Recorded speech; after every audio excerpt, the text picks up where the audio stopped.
Hey, everybody, this is Jason Wilson with the Curious About Cannabis podcast. Thanks so much for tuning in again. Today, I am joined with my friend and co-host of another cannabis podcast that you definitely need to check out called OregonRooted. I'm here with Higher Peaks. Thanks so much for joining me. Hey, thanks, Jason. Thanks for having me on. Yeah, so the tables are turned today. This is really different. I like it, though. I've interviewed you 4 or 5 times, and this is great. I get to be on the other side. Yeah, I'm really interested to see where our conversation goes. I've always enjoyed coming on your podcast, and just the conversations we get into. They're always usually pretty interesting, and you usually hit me with really good questions, which that's always a sign of a good interviewer. That tend to take conversations in really interesting directions. So yeah, super excited to see how this goes. And my goal with this conversation is to try to glean some knowledge and wisdom that you've picked up, because you and your wife have interviewed. I don't know, how many people have you interviewed now for the podcast? Definitely dozens. Well, we've put out 39 episodes. Yeah. And so I would say all but maybe 3 or 4 of them have been without interview. Yeah. So it's an interview-based podcast, and that's how we bring the content. We definitely aren't the professionals. I've grown for a few years, and we've been in the industry and also the culture, but the professionals are people like you and growers and all these other people that are really doing it right. So we try to find those people and share their knowledge.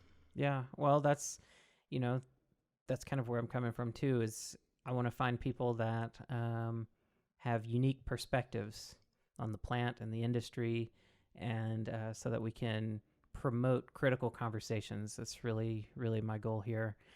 So to start out, you've already mentioned a little bit about your podcast, but for our listeners that aren't familiar with OregonRooted, do you mind just kind of describing the content of the podcast, the structure, the flow, and kind of what got you started doing that podcast? Yeah. And then we'll kind of go from there.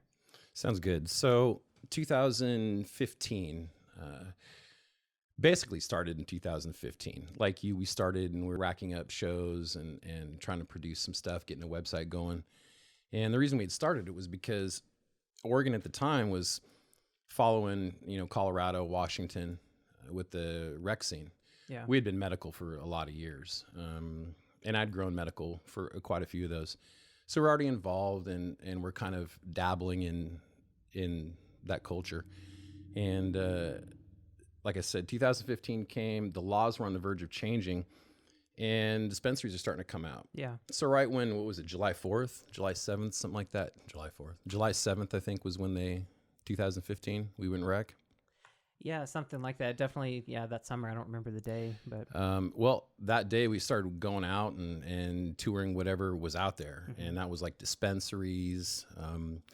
For us, it was really exciting because we had been involved so long that we were really excited to see the market come out in a legal way. And, we kind of looked at it like, either beer or wine, where you could be enjoying it the same way. And so we took a vacation to the coast, and on that vacation, we did a dispensary tour, and we were so happy with the people and what was going on and how things were changing that we really felt we just really wanted to share it. Yeah. And we love Oregon. As you can tell. And so being really proud of the state and what the state has to offer, it seemed like all the sun, moon, and stars aligned. And I'd been listening to podcasts for a while. I'd usually listen to them during work, and, you can learn things while you're doing things. So like, Right. if I'm just going to be idle, I'm going to be learning things while I'm doing it. So it was only natural to gravitate that direction. And plus it's a worldwide exposure, as you know. So we just really want to start sharing that stuff. And because it was all around the state and state laws, and that we had passion for the state, we really wanted to center around just people in this state. And it's done really well for us. We're able to talk to all different kinds of people. One of the first people we brought on was you. Yeah. And Anthony. Yep. But we wanted to find people that were reputable. Labs were just opening up. And it was just a really good, ripe time to be able to share with everybody else that was really not being able to enjoy this kind of culture, to really, get a taste of it. Yeah. And it kind of just went from there. We just been working at it, chipping away, and just it's been growing on its own. But it's been tough. You know, there's a lot of work behind the scenes that goes into making an episode that is just that people don't have to see. And so, you know, we're getting there, but you know, releasing an episode a week and bringing an interview based podcast, like we said, I think we're doing pretty good. Yeah, I'm excited to see it continue to grow. It's I remember when we first connected and I was doing seminars at SOU, and we were kind of connecting that way. You were coming to the seminars, and we would talk and try to figure out ways to do education and try to get the word out about different cannabis science topics and everything, and it just kind of blossomed from there. It's been really cool to watch it grow since that early stage. Back then, we didn't really have a lot of podcasts for this area, and although podcasts are national and worldwide, there's a lot of people regionally that really want to hear local podcasts. And, you know, when we found out about you and doing the education and stuff, we wanted to have entertainment and education and kind of the whole scene, you know, the full culture part. And you guys were bringing out such great info on the education side that we had to follow up. And when we were doing those with you, it was just a lot of information we were able to share with people, and people still go back on those episodes and find good information. And Anthony, as you know, he's just very, what do you call it? His knowledge and his... Oh yeah, it's on another level. It's yeah. Oh yeah. Those are the people that make good doctors, you know, not you know, doctors in general as far as a degree. They have that capacity of brain power. So, but we've been just setting people down. We talk with breeders and we talk with farms. We do farm tours. That's our most fun. Educationally, we talk with labs and we talk with people like you that have, you know, a good educational background. And then we fill it in with stuff, you know, entertainment wise, whether it be news. We talk about our grow. We talk about what we do. We want to bring education on the stuff that we're doing, like our grow, but by any means, you know, we don't come about it as if it's the right way or the wrong way. There's tons of different ways, and people always ask me, what's the best way to grow cannabis? And the best way to grow is your way. So whatever way you develop and grow and learn is the way you should enjoy it. Yeah. So we share our information, and if people learn from that, great. But by any means, we're not professionals, like I said. We grow plants for years, and just this year we ran into that rust problem, and, you know, brand new problem. Yeah, fungus. You know, I've been growing since like 2002-ish, and rust fungus after almost 20 years. Yeah. And so there's always something new. Yeah, and I mean, that kind of thing you wouldn't necessarily expect to be an issue in such an arid place. You wouldn't, but I've found that if you grow enough plants, you're going to see all these different problems crop up at some point. Yeah. And I think that makes you a good grower if you can find ways to, like, I've got a couple of plants that have the rust fungus. I'm going to grow them out. I am by far not going to consume them anyway. Yeah. We talked about this. I've had to use products, even though they're organic or on the ODA list. Yeah. It's in such quantity. I just don't think that it's going to be safe to consume, but I'm only growing them out to see if I can beat the problem or see how it can be handled. To learn from it. Yeah, absolutely. Well, I mean, that's the way you learn. You get hit with hardship and you work your way through it and move forward and extract whatever wisdom you can. And that's how you get better. So, well, let's talk about some of the things that you've seen change since you started the podcast, since you started it, you know, right around when Oregon's recreational program was getting going. And a lot of that program itself has changed, and the players in the industry have changed. So can you comment of kind of what you were noticing in the early days and what you're noticing now, and how things have evolved and what stands out to you? A lot of it is we've every change the OLCC or the industry has happened to it, it really ripples through everything else, and those changes really follow through. When we first started going on these dispensary tours and stuff, you know, these places were, you know, just a small little shop. You had to go to the front desk and sign in or show your ID, and then you had to wait, and they'd help you one at a time. It was kind of like still really, it just seemed like it was almost still black market. Right. You know, and then like we went to this one dispensary where we went into a lobby to wait for our turn because they only helped one person at a time. This is in 2015. And they had an Xbox in the waiting room, which is cool. But when we finally got to go in, which is after 10 or 15 minutes, it felt like a doctor's appointment. And once we got in, they had like 4 or 5 kinds of flower, and then they had one concentrate. Wow. And it was about the color of real dark tree sap. Interesting. Yeah. It looked about like tree sap. And he pulls it out and he says, hey, you want this? Because we'd asked about the concentrates. And he says, okay, let me go back here. And he goes back in the back and he comes out front and he says, this is what we got. And I go, that's it? He says, yeah. He says, you want it? I'm like, no, I don't want it. So we left there, and it was just really not shady. It just seemed really just still blacky marky. And, but immediately, you know, places started popping up and things started getting a little bit more professional. But everything was still, you know, just seemed like almost homemade, if you will. And, you know, when we got back here after the tours and stuff, we hooked up with Talent Health Club. And back then, my co-host, Lady Sativa, she wasn't working there.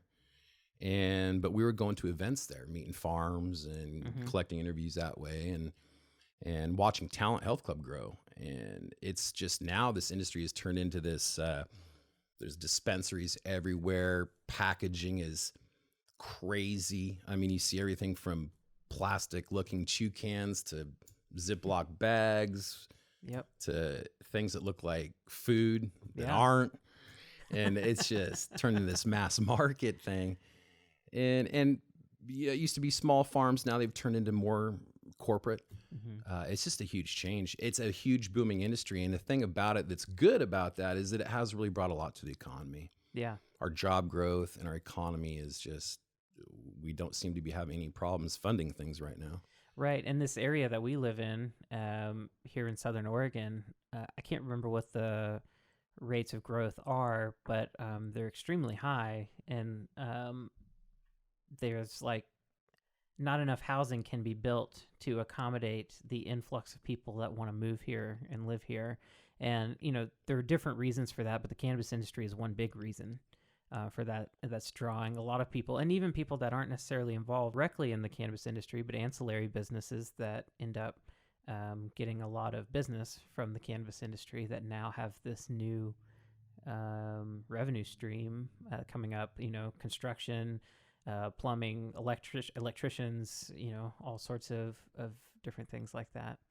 You know, I moved out here just 6 years ago, and the changes I've just seen in that 6 years is incredible, just as far as the population growth and the economic change. Because when I moved out here, Southern Oregon was struggling quite a bit economically. And I mean, in a way, it still is, because it's a rural area. It's kind of disconnected from the rest of Oregon, and it's disconnected from California. It's just kind of this strange little pocket here. But that definitely seems to have turned around quite a lot, especially over the past like 4 years. So that's great to see. And that's one of the arguments used in a lot of states to try to push legalization in you know, economically stressed areas. It's like, here's a whole industry that's just waiting to be birthed. If we can figure out how to regulate it. Yeah, ultimately, it's going to be the biggest motivating factor for states that are resistant. But it's good and bad, but the good is really good. We're getting people that didn't have jobs, or, I mean, people that maybe wouldn't even want jobs or actually, you know, getting out there and working. And it's creating a lot of economy, like you said, not just for people in the industry, but I mean, look at Bic. I mean, they were already doing good over the years because of us anyway. And then another bump, or, raw paper, or even zigzags. I mean, there's a whole, plastic, the plastic that they use on these hemp fields. Right. Oh, I mean, gosh. I think of all these other outlets, packaging companies.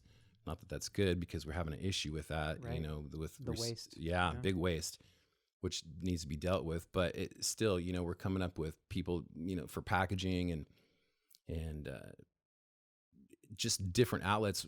And it goes in levels. Like a farm might have a trim service, or now it's bookkeeping. And I've noticed there are all sorts of spin-off companies, and companies that started out trying to be totally vertically integrated that have realized maybe it's better to specialize on a very, very, very specific part of the production process and get really good at that, and then offer that service to other people. And it'd be really interesting to see how that continues to evolve. The trim services, like just a couple years ago, I noticed that those started really becoming prominent. These trucks that could just pull up to a grow. You open up the back, inside the truck is just tables and, all the equipment and everything they need. I'll have people just sitting in there all lined up, trimming everything, just being fed from the farmer's material that's coming off the lines that's just recently dried, and, just busting that out really quick for you. And so you can move on to trying to get things into the store.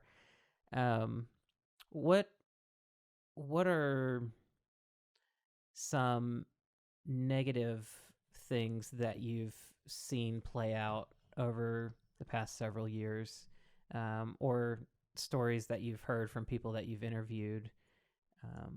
Well, as far as some I see these. First of all, when we first got started, everybody we met, part of the reason we wanted to start the podcast is because just about every darn person we met was a very nice, kind person. They treated you like, quote unquote, family. I mean, loosely speaking. They were very kind. Would share things. He was always in the culture. It was always a thing to share with people. That was the big thing. When you sit down around a circle and you were to smoke a bowl, it was a sharing experience, and you shared your weed. And it didn't matter if you spent $50 for that eighth, and every bowl was worth about $5. I mean, it was a giving, and you cared, and it was social, and a lot of interaction. And now, because of business getting involved and regulation, all the stuff that has to come with it, and then the size that it's growing and the speed that it's growing has now made people almost pitted against each other. There's a lot of arguing. There's a lot of, I did it first. Yeah. I invented it. I do it better. You don't do it right. Mine's cleaner. Mine's clear. I mean, you could, whatever adjective you want to use, it's something is bigger, better, stronger, faster. I did it first. And that's unfortunate, because what I saw coming out of the industry at first was this: Oregon makes fire, and we're going to bring it. Right. And that's what was happening. And you saw these, it started out as this horrible looking concentrate. And now we got stuff that I talk to people from other states and they've never seen it before. Right. We're taking it to levels never seen before. That's great. Bring it. But it's bred this, part of this is social media too, but it's bred this real bad aura amongst the culture. And now people are, as we are, everybody has to be on a team. And so that we split into teams. Now you're team this person and team that person. And, and it's just become this big playground. And so that's unfortunate. And I try to keep promoting, you are doing great. Yeah, you are top of your game. Yeah, you did almost do it first. Right. You were one of the first. But let's bring it and let's enjoy it and leave your ego at home. So that's my biggest thing. Yeah, and definitely social media exacerbates that, and not just with cannabis, all kinds of things. The tribalism issue is a problem broadly, and But that's something I definitely noticed too, because in the days of the medical program, which I only caught the tail end of that, but it was much more community driven. Um, One thing I noticed, and I'm interested to hear if you've noticed the same thing, that a lot of people that during the days of the medical program were all about patients. Everything is, patients first, that sort of thing. That seems to have largely gone away.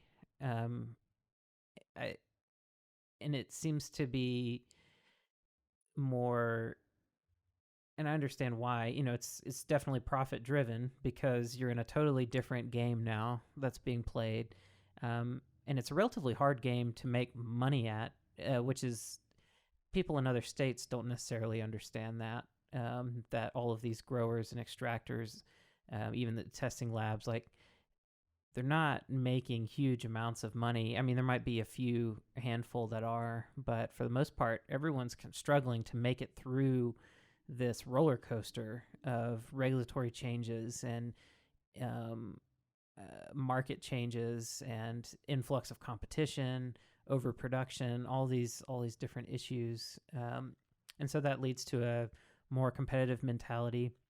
And I don't see much focus on the consumers that much anymore about trying to take more pride in trying to go above and beyond what's required to make sure that people have sort of high grade medical quality cannabis products, because a lot of people that haven't renewed their medical cards, they're still going to dispensaries. They still have medical issues that they're treating with cannabis. They just aren't getting medical cards. But it seems like there's just not much attention on that demographic anymore. No, and it's unfortunate, and that's where we try. I would like to see podcasts like yours help educate consumers and people in general, because not only is it hard for farms and these businesses, dispensaries, and everybody that's a part of it, not only is it hard to follow or keep up with the regulation changes and the changes in the industry and the finicky consumers that we are and stuff, but it's hard for the consumers to keep up with all them and all that stuff too. Oh, yeah, yeah. And a lot of the problem is that there's a lot of misinformation or information that comes from ignorance or gray areas where people aren't getting the right information or the full information. And there's not a lot of resources. Like you can't just go buy a guide, dummy, Cannabis Consumer 101. And so I think there's a lot of people out there using it as medicine and making purchases that they may not have to or should or not. They're kind of misguided.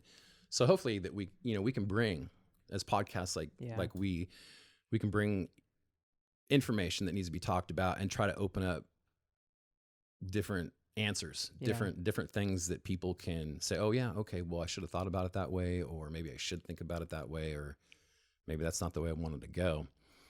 But it's hard, I believe, for consumers to keep up with all this. And then you layer that's just THC, and then you layer that with the CBD craze, and it just becomes this big ball of ever-changing madness. Yeah, the hemp industry is adding a whole other layer of complexity to what people have to keep track of. Because you've got a medical program, you've got a recreational program or adult use program, and then you now also have hemp and all of the CBD stuff coming from that. And each of these is regulated slightly differently, and the products, like dispensaries even have unique potency limits for medical versus adult use and that sort of thing. So it is a lot to juggle, and that's one of my concerns, is that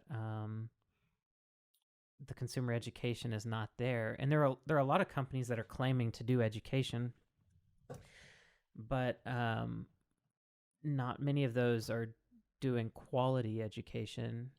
And it seems like a marketing game more than anything. It does seem like the education is driven by marketing, and trying to lead you, like marketing does, lead you into certain directions based on those educational tools or whatever you want to call them. Right. It's true. And we've cut through a lot of that hype, I think, but it's a continuous thing.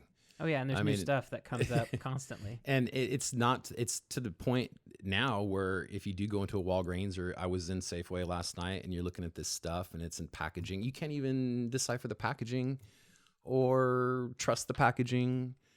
There's just, it's not like going buying a bottle of ranch, it's unfortunately, Yeah. and you can think you're buying a good brand. Yep. Could be just fancy packaging. A lot of stuff going on, and it's all happening in just 2-3 years. Right. Yeah. So, and like you said about the rec and medical, thank God for rec. In my opinion, thank God for rec, because there are a lot of medical people using rec as medical. And, there's a lot of people that fix headaches by buying Advil, and they don't need a prescription for that.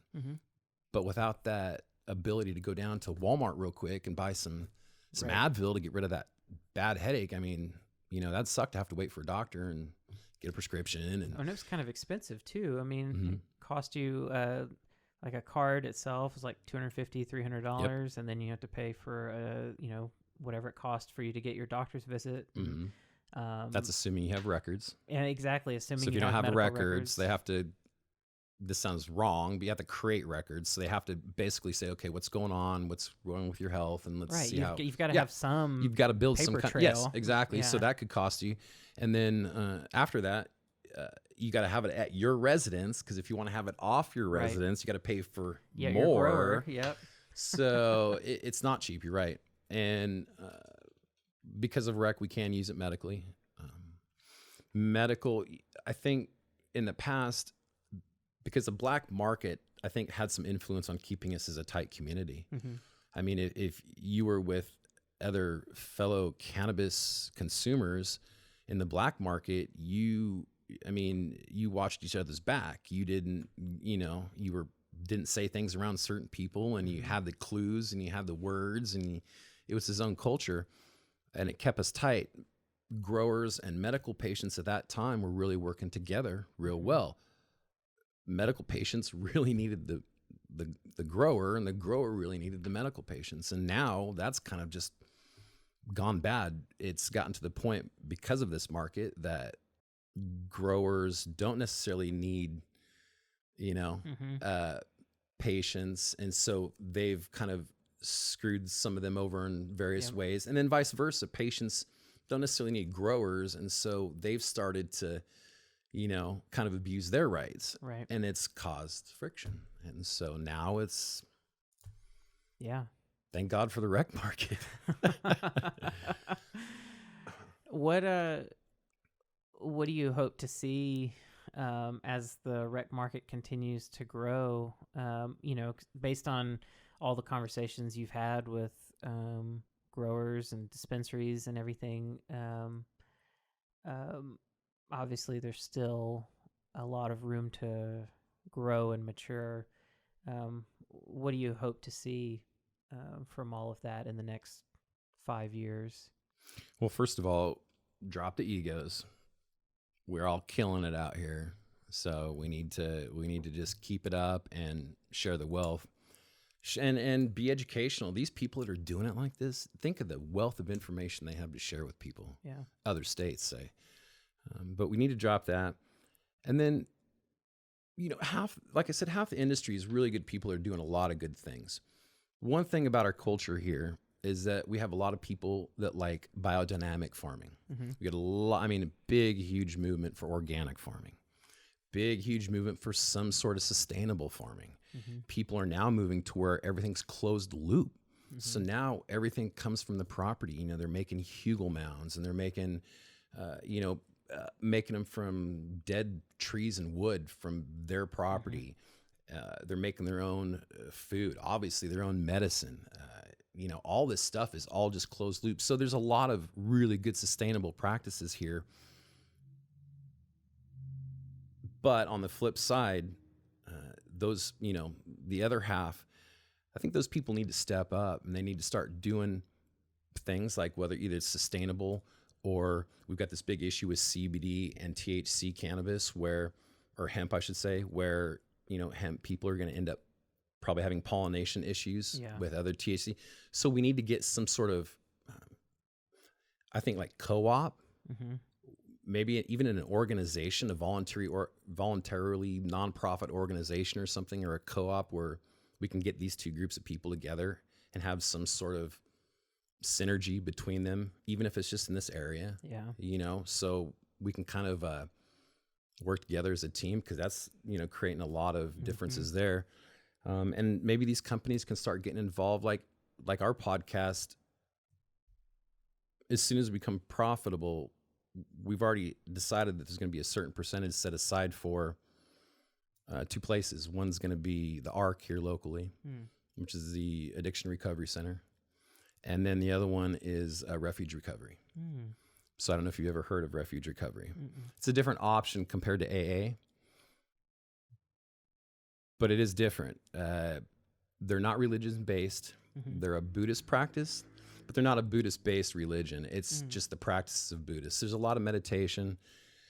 There's a lot of, a lot of group counseling like AA, but they approach it a lot different. Yeah. And so both of those have had an effect on me personally and also on my family. So we're going to give back to those. And I think that these farms and stuff that are successful and are making money can have an impact on our state community, whether it's with veterans or kids or like we're going to work with addiction recovery. Now that sounds kind of weird working with cannabis, but really it's not. No, yeah. At this point, I still stick with the fact or the argument that cannabis is not a gateway drug. In fact, sometimes it's a get out drug. In my life, it has been for me. I've left alcohol with the help of cannabis. And so, I don't think that it's odd to think of, Addiction Recovery Center and still being, cannabis, geared. Well, I know a lot of like doctors and nurses that I'm close to have mentioned the same thing, that they've seen, that cannabis can be used as a very effective tool to help migrate substance use behaviors away from things that are more dangerous and damaging to your family, your own health, your responsibilities, obligations, and all of that, and get into a more healthy and intentional lifestyle. And that's really the focus. It's like, what kind of life do you want, and how do you get on that track and not on this other track that sometimes you don't even understand how you ended up on that track, but at some point you recognize, like, this is not what I wanted, and I'm having trouble just breaking some of these different patterns of behavior built up over time. And I've also got some family friends back in the Southeast that are telling me that even clients of theirs are using CBD products to try to help with certain aspects of this kind of thing, with anxiety related issues around dealing with changing patterns of behavior, whether that be just the way you spend your time and exercising, that sort of thing, or whether it's like dealing with substance use and that sort of thing, and they're seeing some strong effects. It'll be interesting to see more research with that over time, so that it can be better understood how to best utilize cannabis as a tool for those purposes. And I think that's important. I don't want to sound like, if you're a drug addict, that you admit yourself to a program and start smoking weed. Right. Okay. That's not what I'm saying. Yeah. But like you just said, it can be used as a tool, and an effective tool. And people can go from abusing one substance to another. So you can go from abusing alcohol to cannabis. You can go from abusing, and without going down the rabbit hole, you can abuse anything. You can die from eating, you can die from drinking too much water, blah, blah, blah. So, but to use as a tool, it is there and it does work. I will say this: you're better off if you've got a drug problem with something, even cannabis, you're better off leaving everything at first. Yeah. Leave everything, because you've got to deal with the main issue, and to deal with that main issue, you can't be on anything else. I do believe that. And people should take breaks. Let me just say this real quick. I recommend that anybody that consumes cannabis, with any regularity at all, that you take a break every now and then, and a significant break. There's a lot to learn from it. I took one. It was 5.5 months or so. It was November through into March, and which is hard when you're doing a cannabis podcast. But I took a break from everything. No alcohol, no Advil, no Tylenol, no cold medicine, no cannabis, nothing. Nothing. Tea. That's the only caffeine I'd have is tea, and then water. And of course, I didn't change my food intake. I love my food. So, yep. But I took that 5-month break, and I learned a lot. I learned, how I was without cannabis, because I already knew how I was with it. I learned, how I did things without it. I learned not how to enjoy it, but how I enjoyed things without it. I also learned coming back that there's things I don't want to do high, and there's things I do want to do high. Not just before, when I was a teenager, I just want to do everything high.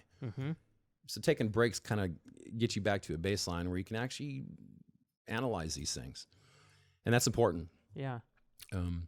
And so taking those every now and then, and this is all personal. You take them as often or as little as you want, but it's just something you should look at and do it, and learn more about yourself on a sober level. Yeah. When I came back to it, I didn't realize how medicinal edibles are for me.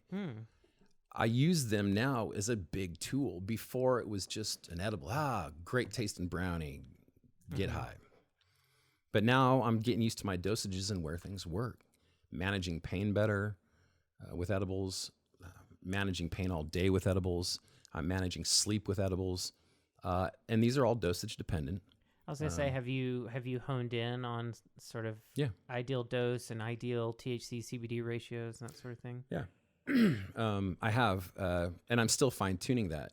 I did what you've recommended from the beginning. I've kept a log. Oh, nice. And it's a simple, when I get something, I just sometimes I'll even take a picture, throw it on my notes in my phone.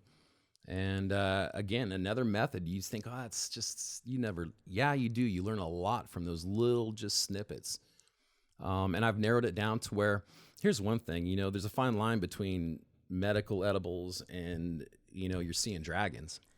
Real fine line. Yeah. And when you cross that line, most of the time it's not fun. But even before that line, you're pretty messed up, and you might sleep for a whole day. I mean, there's levels to this. And so for me, it's not just to take it and try to get high anymore, because it can ruin a whole day. Yeah. But if you get your doses down right and your ratio, man, it can really enhance.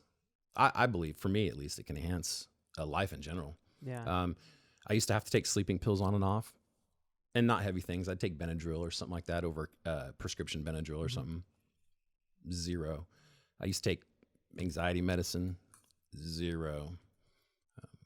Wow. So all based on just usually between 50 to 200 milligrams, depending on what I'm trying to tackle. Gotcha. Yeah, 50 to 200. And that's milligrams of THC? Yeah.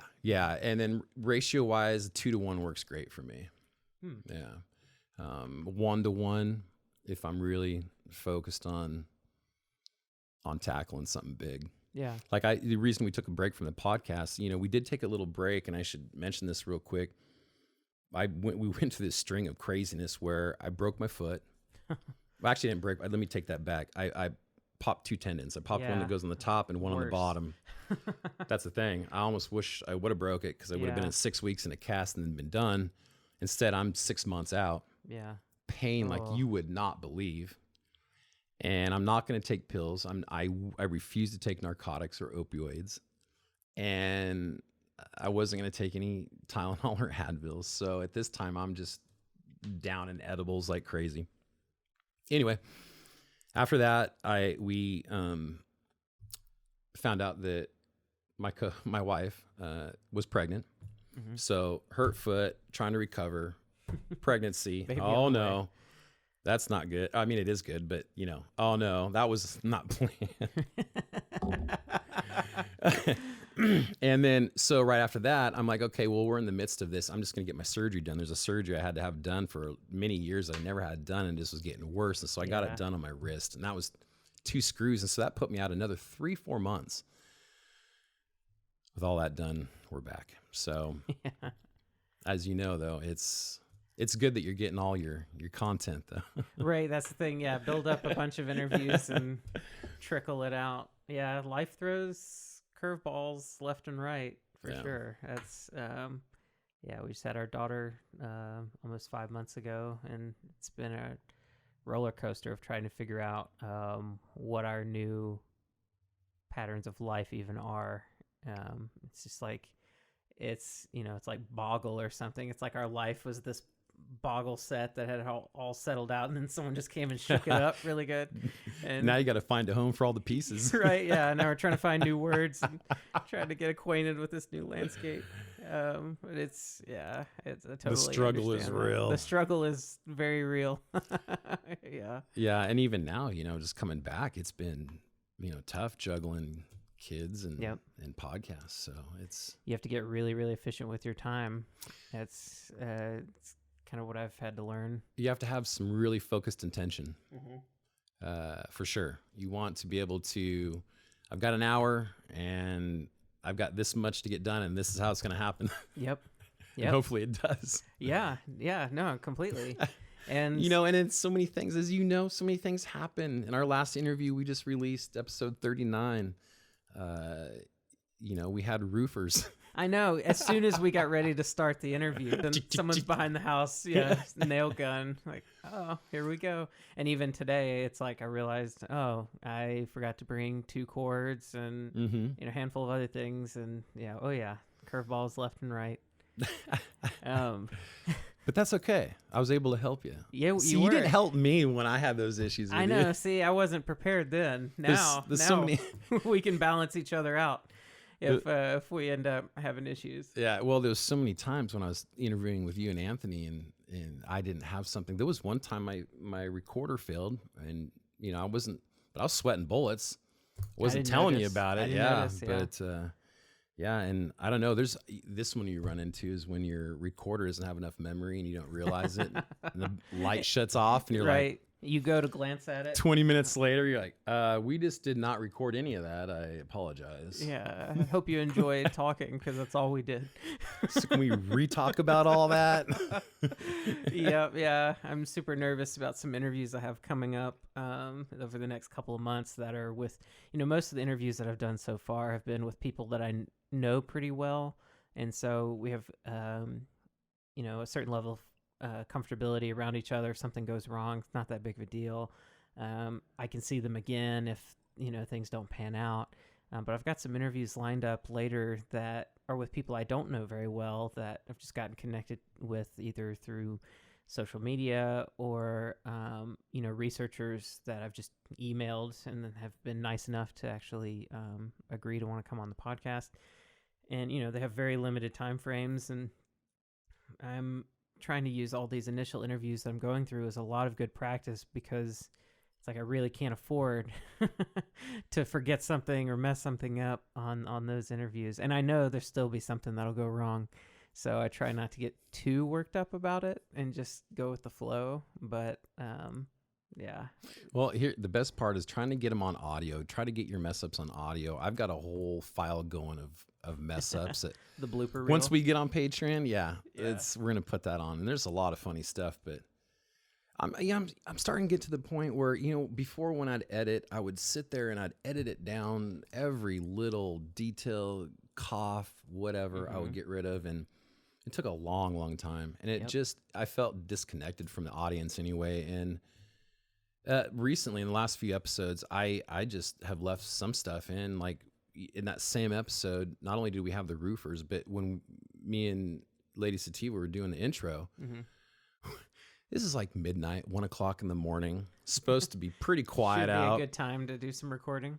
Some guy on a motorcycle goes ripping down the street, just wah, wah, wah.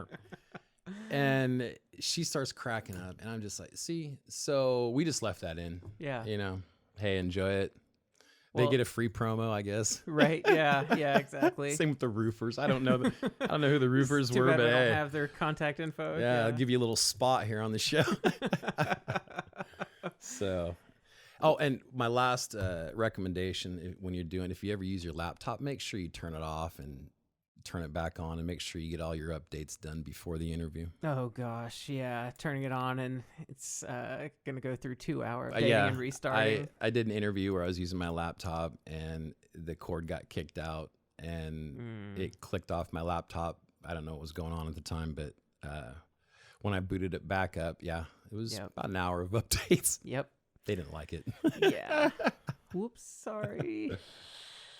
Well, coming back to some of the interviews that you've done, what are some highlights that stand out to you as far as stories that you've heard from other people? And it might be interesting to break it up into different types of stories, like cultivation and extraction, dispensary stuff. But what are some things that really come to the forefront of your mind as kind of things that caught you by surprise or just were kind of moving? Well, I'll tell you, let's see, when we first started the podcast, our first farm was Jaybird Farms, and we still talk with him. He's a great guy. Yeah.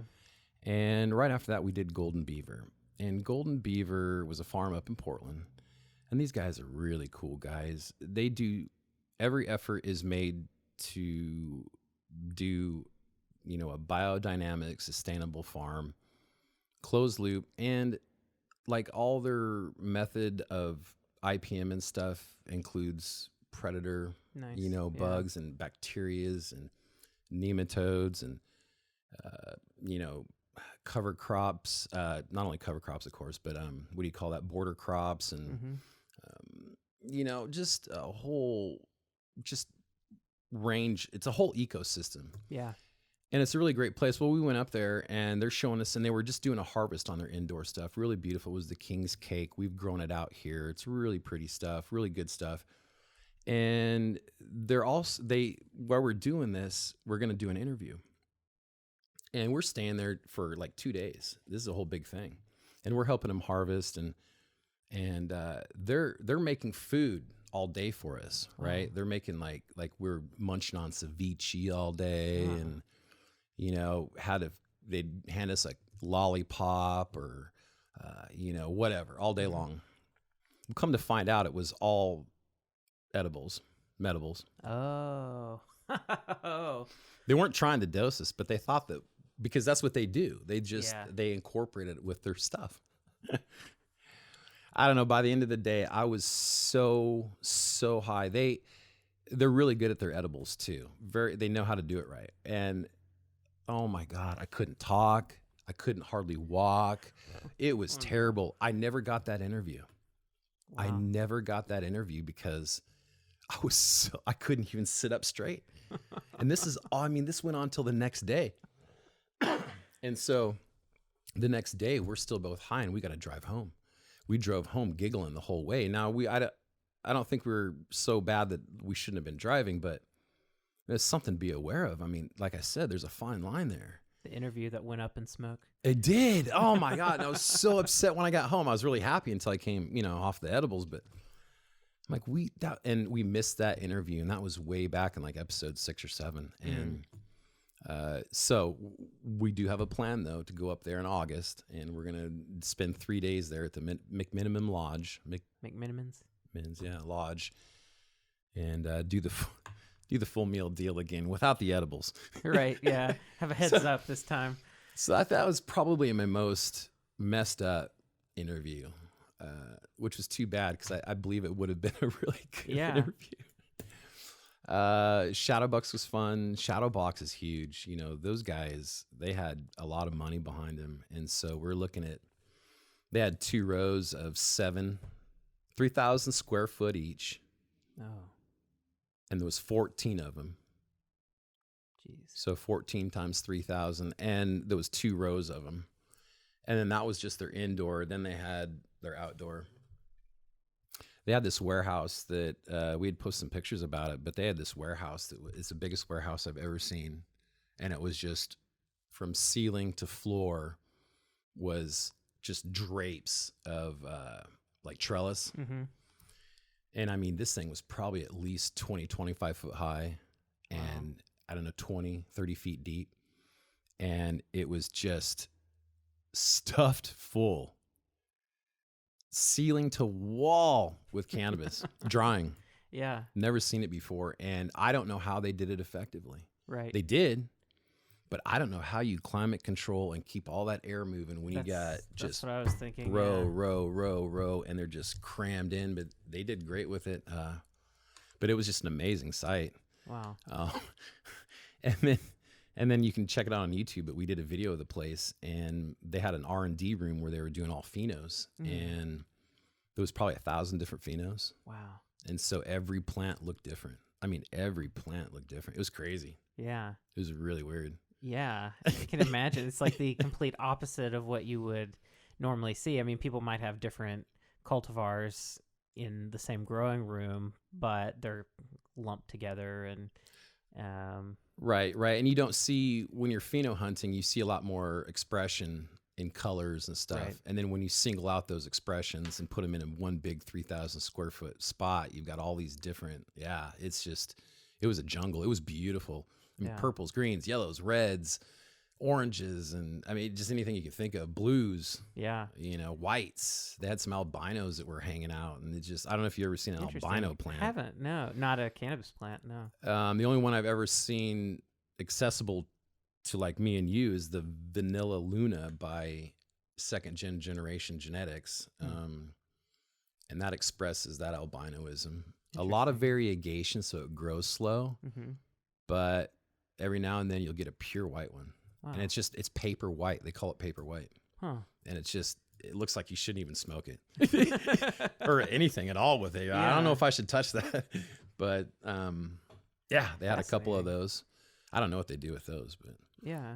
So that was quite the experience. I don't know. It's been Willowbilly. We did Willowbilly, and that was cool. That was out in Cave Junction on the river. And I liked them because they were more of your craft cannabis type farm. They were maybe, I don't know, they had 2 locations. One was all hemp, one was all THC, and but probably, I don't know, it had to have been a tier 2, but it wasn't very large. Yeah. But they had an award-winning blueberry cookies, I think it was an award winner for them. But they're down-to-earth folks.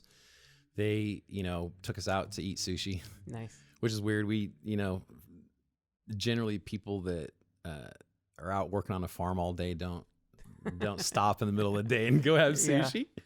But it was cool. It was really fun. And then we went back and did the full interview without edibles. So that was good. I don't know. There's been a lot. What about on the extraction side? Have you gotten to talk with many extractors? Those guys are pretty busy. They are. I've had trouble getting them to respond to me, and it seems it's weird. Podcasting, you definitely know your position in the hierarchy because there's people that will jump on your podcast, and then it's like dating.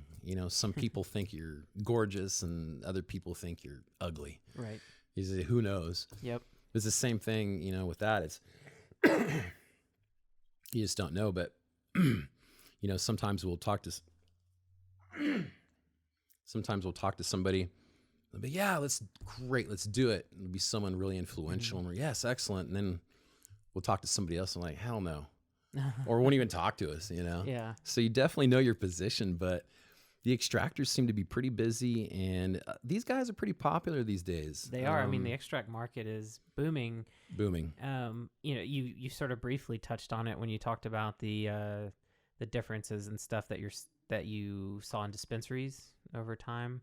But that's the big one for me that I've noticed is the diversity of extracts and just the amount, and then the consumer demand for them. There's been such a change. I mean, I don't know, when did dab rigs really come around? Because I feel like I witnessed that birthing of, these unique instruments to smoke extracts that didn't seem to exist. I don't know. When I moved out here, I'm not sure they were that popular. So this is a little interesting that you touch on that.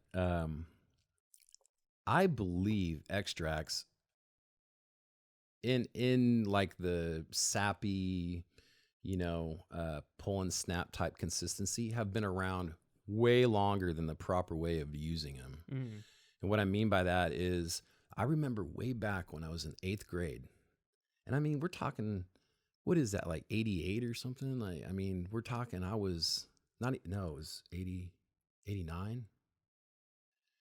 And I remember I was sitting on the bus with a friend, and I remember him talking about his dad would put butane through a tube. Oh my gosh. And wow. way back then, because, I'm 8th grade, I didn't even know what cannabis was. I mean, I did, but not really.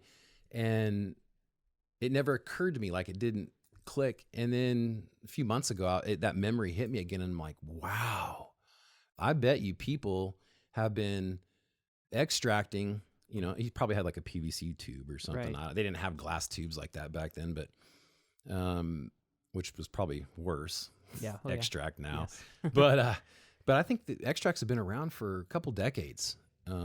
I just don't think that the proper method was being used. Yeah. People were probably putting it on top of bowls or on top of flour or something, or down a joint or something, but it wasn't really being used. So that's a good question. I don't know when dabs rigs came around. I don't. It kind of coincided with the popularity of the extracts, though. So it was during the black market days. Yeah. Obviously. But I remember as soon as I was able to buy an extract, I was told what kind of rig and how to do it. So it's already ready to go at that point. But it had to have been, I mean, it seems like we had to have been doing extracts for a lot longer than that. Yeah. Well, I know when I was in college, it was a thing to take butter knives and heat them up. And that's the real first dab rig right there. Yeah. That is the real first one. But I had never seen a dab rig, and I'm not really into extracts that much. So it's still something that I'm hoping I can talk to other people that know a lot more about extracts than I do, just because it just hasn't become a big part of my life. But I do remember going into a shop, and the first time I saw a dab rig, and I was like, what in the world is that? And how do you use it? And I remember someone explaining it to me, and I was so intimidated. Like, Unfortunately, it's definitely got that hard drug feel to it. It does, yeah. And that's what kind of first turned me off with it. I'm just like, man, it feels like I should be doing some meth or something right now. And but that's unfortunately our prejudice is playing in our heads, because those are the same types of prejudices that people have about the cannabis community, know? So when someone sees a joint or God forbid, a $20,000 glass piece, it looks like a drug thing, So I think it's all in how it's been approached before it became part of the cannabis thing, but it does feel a little weird. Yeah. And I don't like the torch thing. Yeah. And I don't like, it doesn't feel like I feel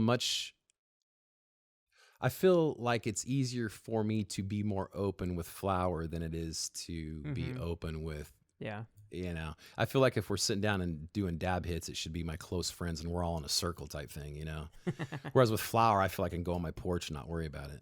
Well, it's like, occasionally I'll use ethanol extracts, reduced ethanol extracts, quote unquote, RSO, or FICO, and I'll make products sometimes for my parents if they have different things going on, and I'll figure out the dosage and everything. And even that, like carrying around a syringe with this dark colored oil in it, it just feels weird.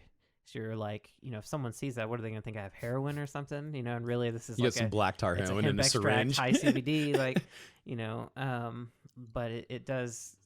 There is that stigma that we've been, just through the decades of our culture here, and how we've, been talked to about drugs in general, and especially cannabis and everything. And yeah, it's hard to shake some of those things. I remember when I first moved out to Oregon, it took me so long to not feel paranoia around any cannabis consumption that I engaged in, because coming from Mississippi, I was accustomed to basically expecting to have your whole life ruined at any moment if you got caught smoking. And, I've moved out here, I had a medical card, and I was like, oh, okay, I can, sit down in my apartment and, actually, enjoy this. But then that paranoia that was ingrained in me from Mississippi would come up, and I would just be like, oh God, what if someone knocks on the door? What, all these what ifs. And then, my wife was really funny, and she's like, you realize where you are, right? Like, nothing will happen because it's totally legal for you to be doing what you're doing. And I know, right? You're like, oh yeah. It's like, oh yeah, I guess that's true. But it takes a long time. And I think we take for granted sometimes these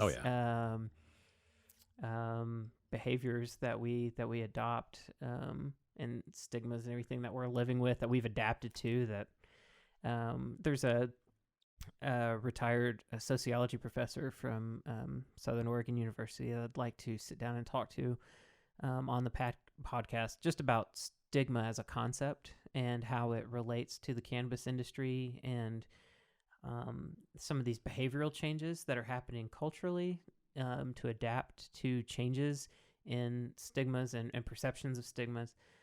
It's something that she just has a lot of theoretical understanding of just how the human psychology kind of gets involved with different types of stigma, and then how cultures navigate those waters and adapt. And I've had conversations with her before that have been really interesting on that concept that I really want to explore. I think it's something that sometimes we get ahead of ourselves because we're like, oh, the regulations are in, everything's changing, and we still forget that we are still dealing with a lot of stigma and a lot of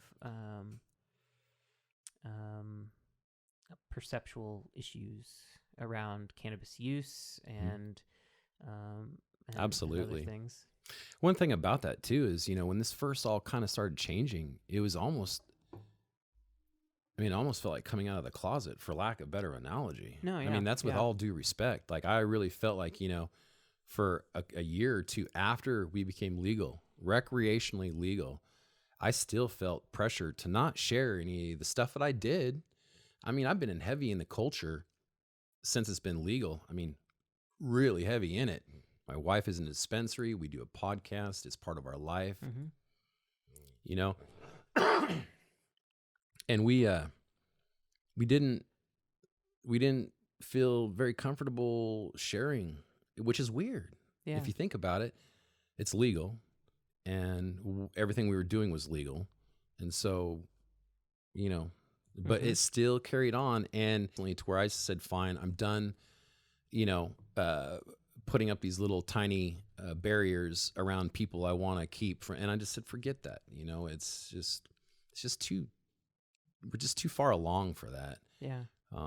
And unfortunately, I think there's gonna be that stigma and some taboo going on in there until maybe certain generations have finally fallen off, because they're probably gonna carry forward until new concepts have had time to move in. But it is really sad. I still run into problems with the podcast.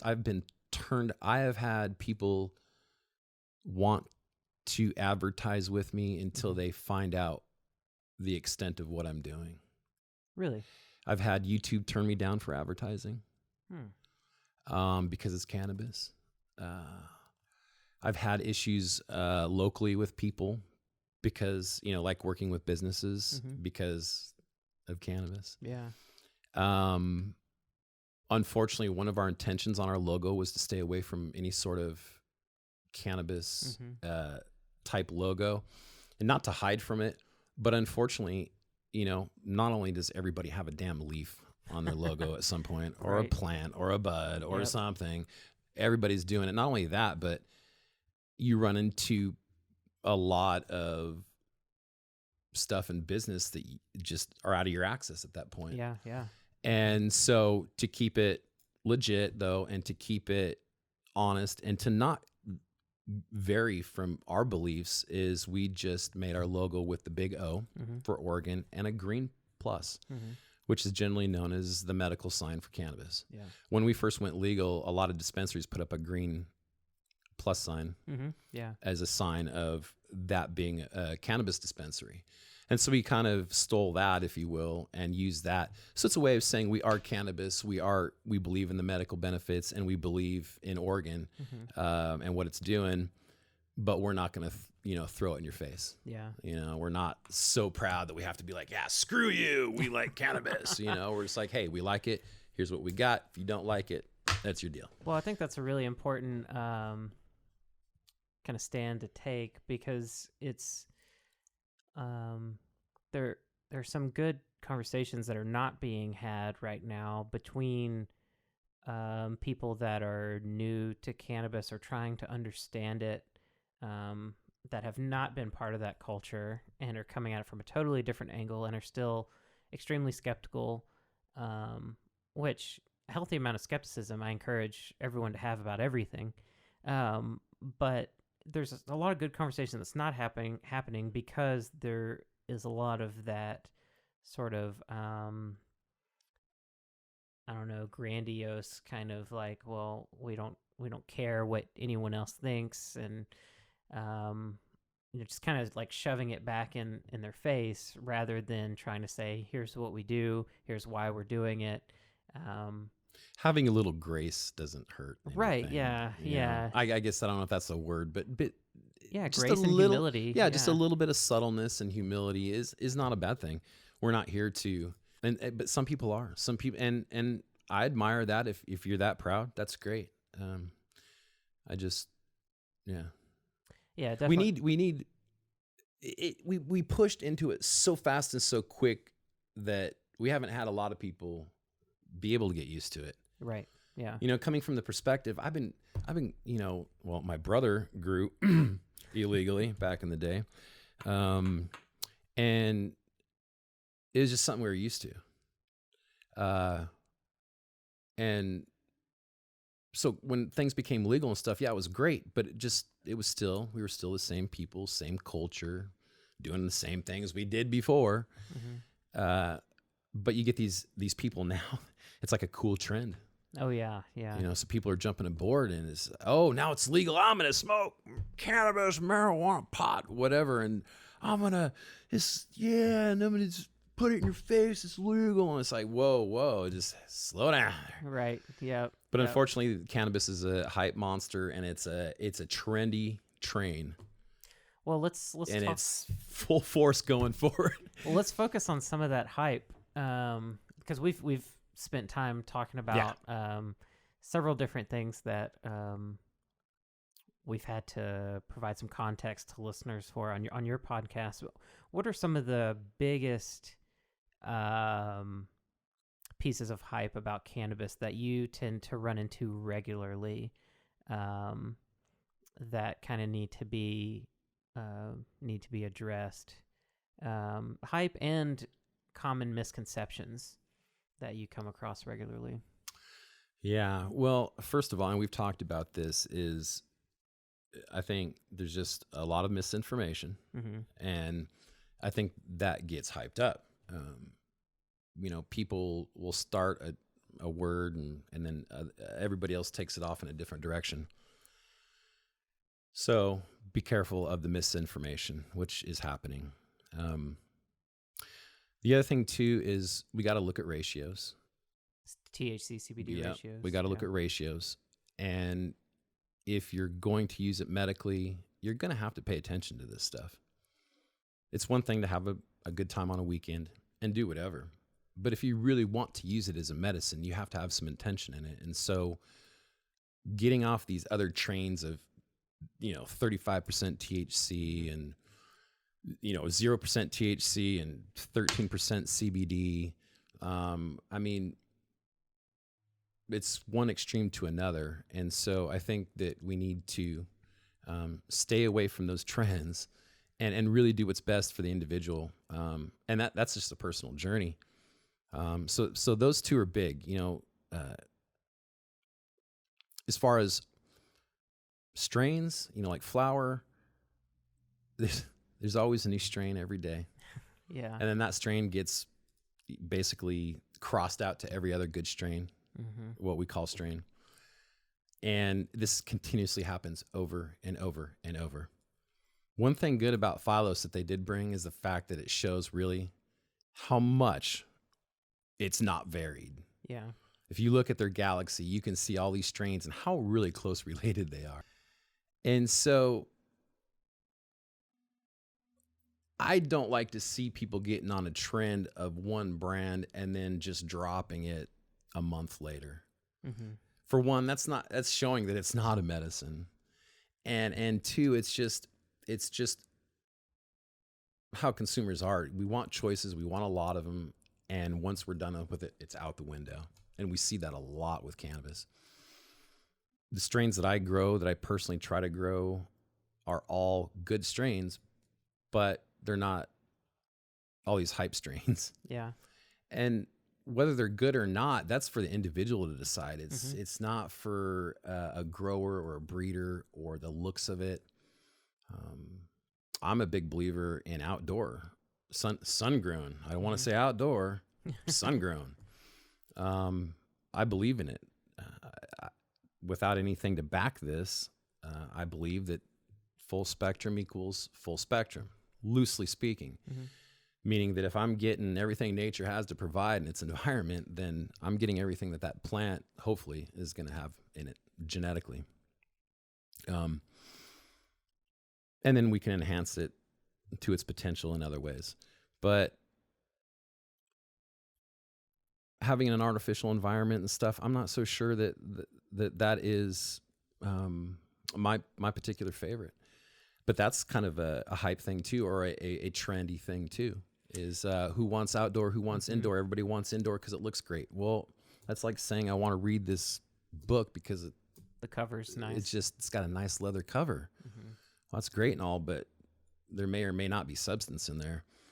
But this is I think it's a younger generation trendy thing led. A lot of these older guys, in my generation, don't tend to be so trendy. They tend to try to seek out better information, whether that be facts or just their own facts on how it works for them. But we need to be aware of these things. So ratios, we need to, we can't let marketing terms drive our decisions. Yeah. I don't know. What do you see, Jason? Besides all this, right at the consumer level. I mean, well, I think right now there's a lot of hype around CBD that's exaggerated. There's a lot of hype around terpenes that I think is exaggerated. That's what I was going to say too. That was the other one. We got to really be careful with terpenes, not only from a health standpoint, like you pointed out, but I don't know that terpenes are something to base. It's a big unknown. First of all, most of it's going to be myrcene or right. Some of these dominant pinene terpenes, and it depends on the age. If it's older cannabis that hasn't been stored well, then it's going to be primarily beta-caryophyllene and humulene. But one thing that I did an interview with Anthony, and I'm going to do another one with him, but one thing we talked about was problems interpreting research and how it's very common when a class of compounds gets hyped up to do some digging on research that's been done on those compounds, look for benefits or negative effects, depending on what sort of bias you're kind of operating from. And just a side note on that, everyone has a bias. And I thought that was something that was just generally well known, but I've actually run into several instances now where when I bring up the concept of bias, it's assumed that bias only runs one way and that it's like you have a bias if you are looking for negative things about cannabis. And I'm like, well, no, there's a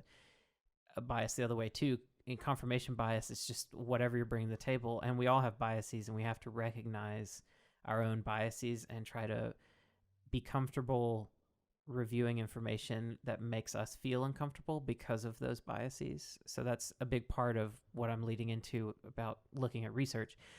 But people will look up research about different compounds and they'll say, oh, like these different terpenes, linalool and myrcene, limonene, all these things. Oh, they do X, Y, Z. They'll make a chart that has all of these terpenes or cannabinoids and then all these effects and have dots showing, what they do. And it gives consumers an impression that if they want to find a product that works for something that they're trying to treat, that they just need to look at this chart, figure out, what lines up, find a product that has a lot of that in it. And not recognizing the complexities around biomedical research, and that there's several pieces to it. One, there are different types of research, and you have to be careful about how you interpret that research in the context of the human body. There's cell culture research, so someone's taking a petri dish, they're growing certain cells, certain tissues, and exposing compounds to that, seeing what happens, and then extrapolating possible applications for that could then lead into animal trials and then later human trials. And then you've got in vivo animal trials, a lot of this being with rodents. And rodents have much faster metabolic rates than humans do. They behave a little differently, but a lot of good information can be gleaned from rodent studies. However, there are a lot of instances in biomedical research where the results that come from rodent models don't scale the way that seems intuitive to humans. And so that's a limitation. And then even in human clinical trials, there is a replication problem that science is dealing with broadly. It's really huge in like sociology and psychology, but it applies to all branches of science in that there's a lot of basic research that's been taken for granted that has not been replicated, or that when scientists have tried to replicate it, they don't get the same results. There's even a weird phenomenon where for certain types of research, the more you do the research, results change. And so it's very hard to make really straightforward claims about chemicals and what they're going to do, especially in the context of a complex matrix like a cannabis flower or even a cannabis extract that has, a variety of compounds in it. It's really hard to make any claims of what that's going to do for somebody. And so, like it or not, we're still in an area of trial and error. It's a shotgun effect. You try different things, you see what works. That's why I encourage journaling. Because if you get too caught up in trying to learn what these compounds, quote unquote, do, you can really get off track from what's most valuable. And so there's a lot of hype around terpenes and what they do, how they affect the entourage effect, that really there's not good data supporting a lot of those claims. There's some data that indicates that terpenes are a piece of the entourage effect puzzle. There are terpenes that have demonstrated affinity for cannabinoid receptors. And so obviously they're having effects on the endocannabinoid system in some way. But then you get into other issues of like, well, what's the concentration of these terpenes that are in there? How much is actually getting in your blood and reaching these cannabinoid receptors? Is it an appreciable amount, especially in the context of a complex matrix? How are those effects actually happening at these ultra low concentrations when they finally reach these receptors, when they're in the presence of other compounds competing for access to these receptors? And so that's a big piece. I just think we know a lot less than we often like to admit. And part of that plays into the ego games that different people and companies are playing. Because if you can make people think that you know more than someone else, then you can build a sense of authority, and that helps your brand perform better in a market, even if your brand is yourself. And this is common in among even doctors. You can find doctors that have YouTube videos where they're talking about all kinds of different things. And some of them are really quality and they're really careful about how they talk about things. And some of them are not very careful at all. And it seems like they're purposefully trying to get an impression into someone's mind when they know better. They know that what they're saying is not as straightforward as how they're presenting it, but they want it to be perceived in a certain way so that when people see that, they're like, oh, this is the guy, or this is, the doctor, the nurse, the whoever that I need to pay attention to. There's a lot of that happening, and it's something I'm trying to even be aware of with myself when I talk about complex topics that I slip up all the time, but trying to catch myself and make sure that I'm explaining nuance and providing context, because I don't want people to generate assumptions that aren't well-founded. And so that relates to terpenes. It relates to CBD as well. All these medical benefits that are getting claimed about CBD, I'm sure some of them are valid. I'm sure a lot of them are valid in certain contexts, but I'm a big fan of, I've studied a lot, Thich Nhat Hanh, who's a Buddhist monk, and something he talks about a lot is trying to understand the conditions required for things to manifest. And that's something I think about a lot with a lot of these health benefits, is a lot of these health benefits can manifest under certain conditions. And the important thing is we have to understand what conditions those results will manifest. And we're just not there yet. So that's a lot of the hype I see right now. It's around CBD, around terpenes. I do think the ratio issue is not talked about enough.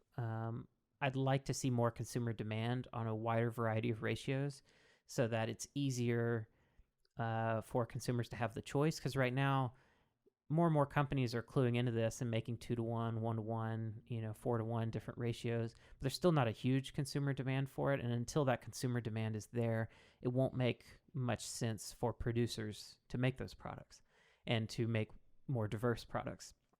But I think it's going to keep moving in that direction towards more and more diversity, and that'll generate more and more data. Well, I think people need to realize that just because you're an expert at making something doesn't make you an expert of that product. I guess this is a bad analogy, but just because you can coach a winning team doesn't mean you can go out on the field and play. No, I think that's a fair analogy. And that's the thing, is just because I can make this superior product, doesn't mean I know everything about it. Mm-hmm. It means I know how to make it, but it doesn't mean I know its chemical makeup, mm-hmm. or its how it's going to affect you. And here, this is going to upset a lot of bud tenders. Go for it. But here's the deal. This whole thing is a big subjective thing. It's all subjective. What works for you may not work for me. How it works for you may not work for me. How you perceive the smell is not how I perceive the smell. Mm-hmm. How you perceive the flavor. All of it is all subjective. So for people who are looking for some sort of, well, lead me in the right direction, or mm-hmm. tell me what works for this. Yeah. Bud tenders all the time, I can tell you firsthand, they get the questions, I got this, what do I need for it? Yep. Yeah. Okay. No matter who tells you and no matter what answer you get, I doubt it's the right one. I don't care how smart the person is, and I don't care how experienced they are. Yeah. They're not you. They can lead you in other ways. Right. But this whole, I want something to put me to sleep at night. Mm-hmm. Okay, we'll use this. It's a heavy indica. Sorry, guys, but it's subjective. Well, and on the hype thing, what are your thoughts about the indica sativa distinction? Oh my God. I try to stay away from this argument because I mean, with you, it's great. Well, it's very touchy, and especially with the bud tenders out there. Again, this is something that they'll argue to the death. And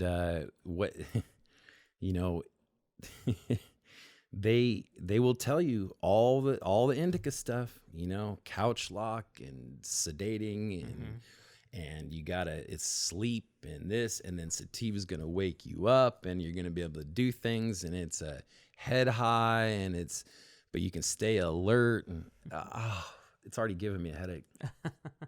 I don't even know if there's an indica and sativa. Yeah. I don't know. I know that there's plants that exhibit different traits, Right. but I don't know about that. I do know this. I do know that certain strains affect me, like with energy. Like I can't do tangy. A tangy flower gives me anxiety. At least from the one farm I got it from. But tangy I stay away from. I love the flavor, but it just gives me overwhelming anxiety. I just stay away from it. I don't know why. Is it a sativa? I think tangy is. Or is it it's a hybrid? I think it's a hybrid. Aren't they all hybrids? Well, that's another argument. So I don't know. Anyway, I don't follow that hype. I am not on that train, and I don't use it accordingly. I don't sit there and now bud tenders will, and they'll tell you that. Even my co-host will. She'll tell you sativa indica, and I get it, but I don't think again, it could be misleading. Yeah. And, you know, I think it goes right back to, you need to try it for yourself. Try 100% sativa, try 100% indica, and a couple different strains on each. Yeah. And then try a hybrid. Spend some time doing this, because this is the only way you're going to know. And I guarantee it's different from everybody. Yeah. You know, it just is.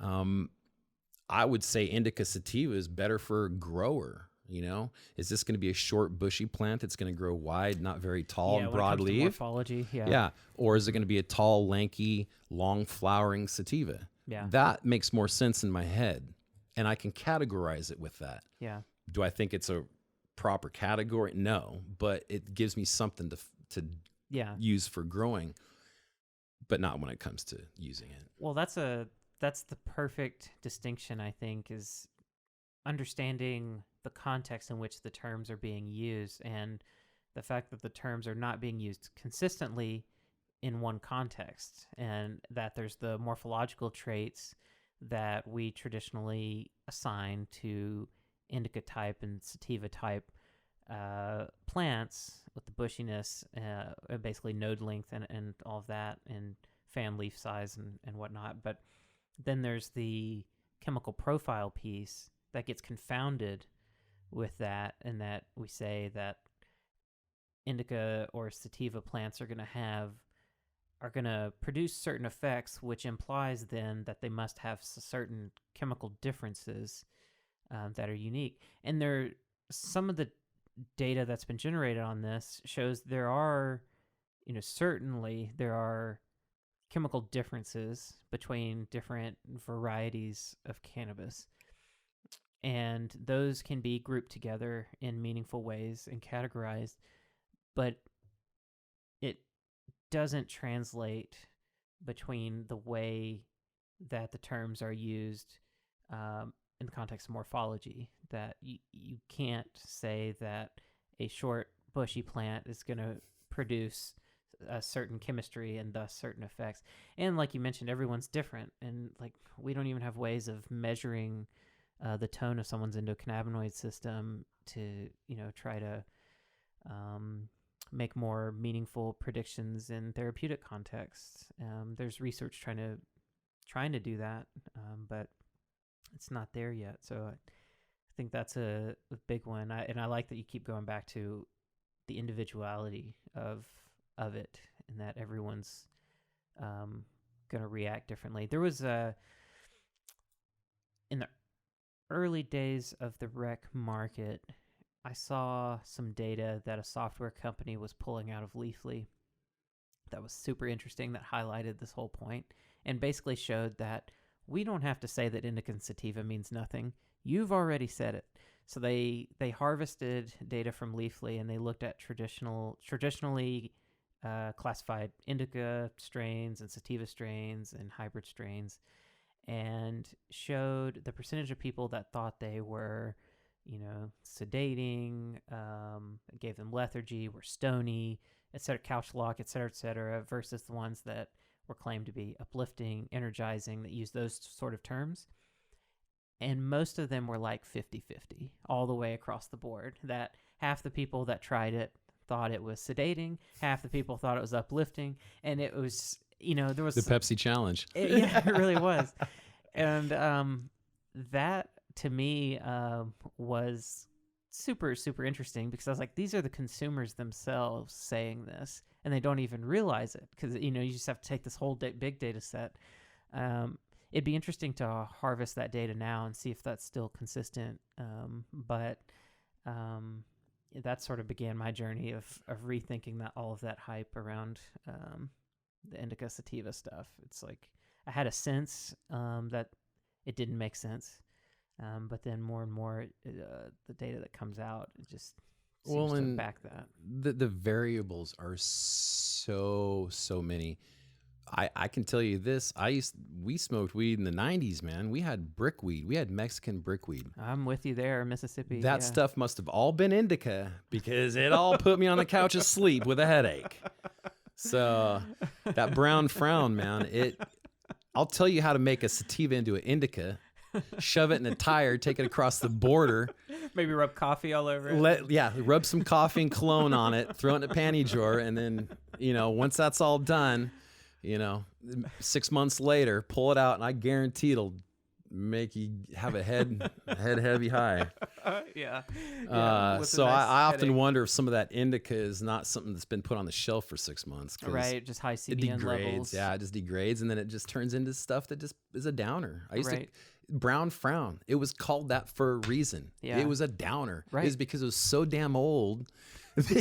It was chemically something different, probably. Right. It was degraded. Well, that's important to bring up too in the context of strains. So once again, on the hype train, I never had a Mexican brown that ever gave me energy.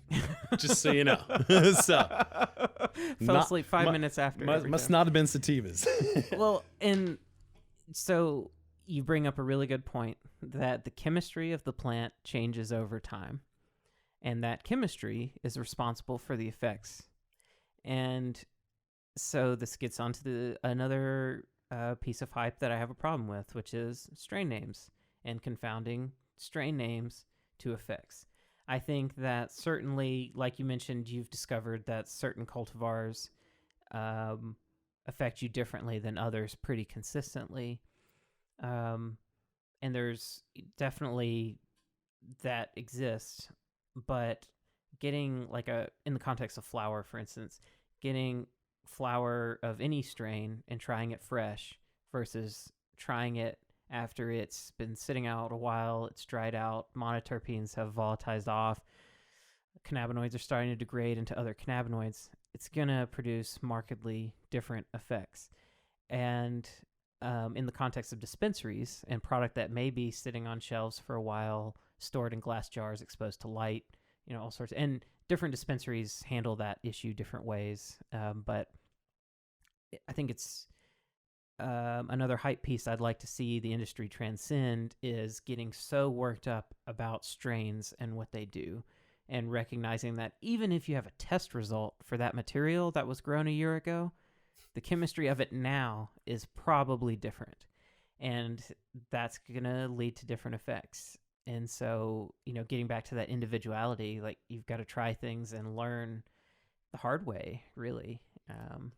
Those COAs, I think, are great for OLCC and having some numbers, but I don't follow those either, to be honest. Mm. The only thing I follow on those is make sure it's pesticide free and heavy metal free. Yeah. Other than that, whatever.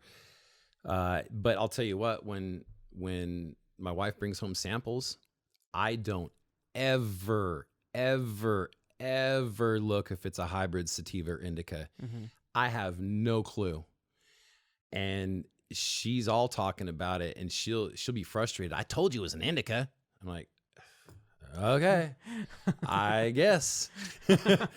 I'll take a look at the number just because it's in big black letters. Mm-hmm. I do know this. I've personally had some flower that's in the mid 30s on a test, and it does hit me different.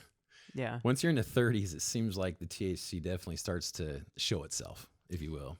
Yeah. In the 20s, though, here's part of that hype. In the 20s and below, I've had some, like, black cherry cheesecake was one of my very favorite strains. Back in 2015, when stuff first started becoming legal, black cherry soda was only 17%, and I loved it. Yeah. Strong, potent, made me feel great. Mm-hmm. I've had 22 feel the same way. I've had 25 feel the same way. I have 28 feel the same way. Mm-hmm. So in those ranges, personally, I haven't seen. I don't base THC, but just recently, within the 30s, I started to notice that it's a little bit quicker effect. Yeah, assuming that number's accurate. Again, variables. You know darn well from testing, Jason, that the only reason I'm going to get that percentage is if I take that sample that you had and consume that sample, because any part of the other part of the plant could be different, and it is different. Yeah, it could be a lot different, big, little different, but it's different. Yeah, the plant exhibits, over time, all of it. The plant exhibits what's called phytochemical polymorphism, which is the chemistry is different throughout the plant. The lower parts of the plant produce different compounds than parts that are exposed to more sun. The high, middle, and low, especially when it comes to terpenes, is producing different compounds because the plant is experiencing different types of environmental stresses throughout, and that all plays into all of that for sure. And yeah, the testing, one thing I try to keep in mind with these recordings is that some people that are listening don't live in a state that has regulated cannabis testing, and there may be testing labs, but the quality of the labs may not be there. Oregon went through some major shakeups with cannabis testing in the time that I was helping build labs and get methods going and all of that. And there were some really nefarious players that entered the industry early on that would produce whatever number you were willing to pay for. And sometimes I wonder if that's not still happening, because the trend that I've noticed is that once it was announced that labs had to be accredited in Oregon, all of a sudden you notice that the average potency coming out of labs suddenly got very similar, hovered between 16 and 20% THC was the average, once they had to button things up and open themselves up to third-party audits. Once they got accredited and things played out for a year or two, and the accreditation agency got bogged down and has had trouble with enforcement, suddenly we're seeing that average go back up to what it was before rec went online. Now, do I think that suddenly all of this flower has gotten way better? No. There was really good flower around. It's been around for a long time now. And, when I was working in the testing lab and understood the quality controls that were in place, so I knew why I could trust the accuracy of the numbers I was getting, it was a rare and exciting thing to see a flower hit 28%. Mm-hmm. For a while, that was the highest that we saw. Right. We did finally see a 29 and 30%er. It's not that common if you're not testing a doctored sample. And so that was another issue in the early days of cannabis testing, when people would submit their own samples. You had issues where people would have perfectly trimmed buds, rolled in keef, and submitting that to the lab to try to get these high numbers. I don't know what's going on now, but I'm highly skeptical of some of the numbers that I'm seeing come through, even under this accredited model, because tampering with cannabinoid potency numbers, people need to understand, one, it's not viewed as a major public health or safety issue, and it's really hard to catch. There are clever ways that labs can manipulate those numbers that even, well-trained auditors, it's very hard to prove. And so that's a game I don't see going away, even under highly regulated cannabis testing rules. Like I said, those numbers are more useful in other areas besides the consumer, Right. and using them as a guide. Like like with terpenes, I don't think that those kind of lists that tell you what these, it's like essential oils, and they say, well, you put some lavender in your little thing here, and Diffuser. Yeah. diffuser, and it's going to make you go to sleep easier. Well, I mean, I don't know. Maybe for some people, Maybe for some people.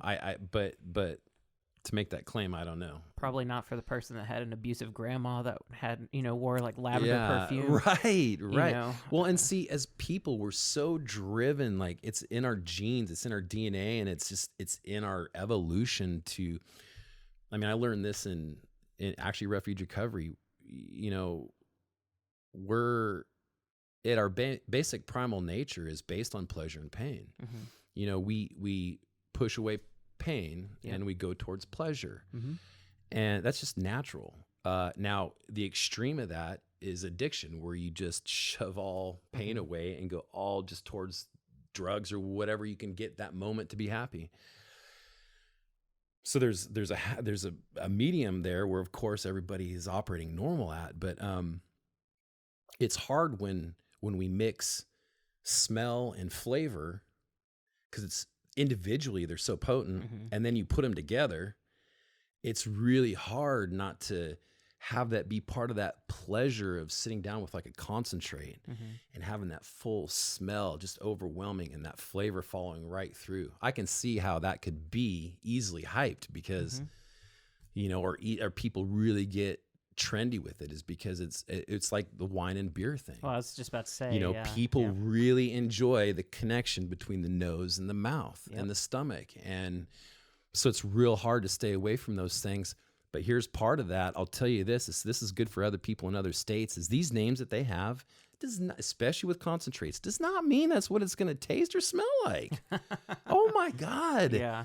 I've had so many people, I bought some lemon crippler. Mm-hmm. Well, you're lucky. It probably tastes like pine sol, if you're lucky. But I doubt it tastes like lemons. And don't get me wrong, some stuff does taste identical to what the name is. But those names are not an indicator of anything. Anything. Most of the time, not even the strains. Yeah. And if it is indicating a strain, that strain is a strain of a strain of a strain. It indicates nothing. And all it does is whet your appetite. Right. So if you have an affinity for lemon meringue pie, that flour called lemon meringue pie is probably going to entice you. Yeah. But this is stuff that's been used since day one. Cannabis, for some reason, because of the smells and flavors, has to really, like food and beverage, has to really, really capitalize on that.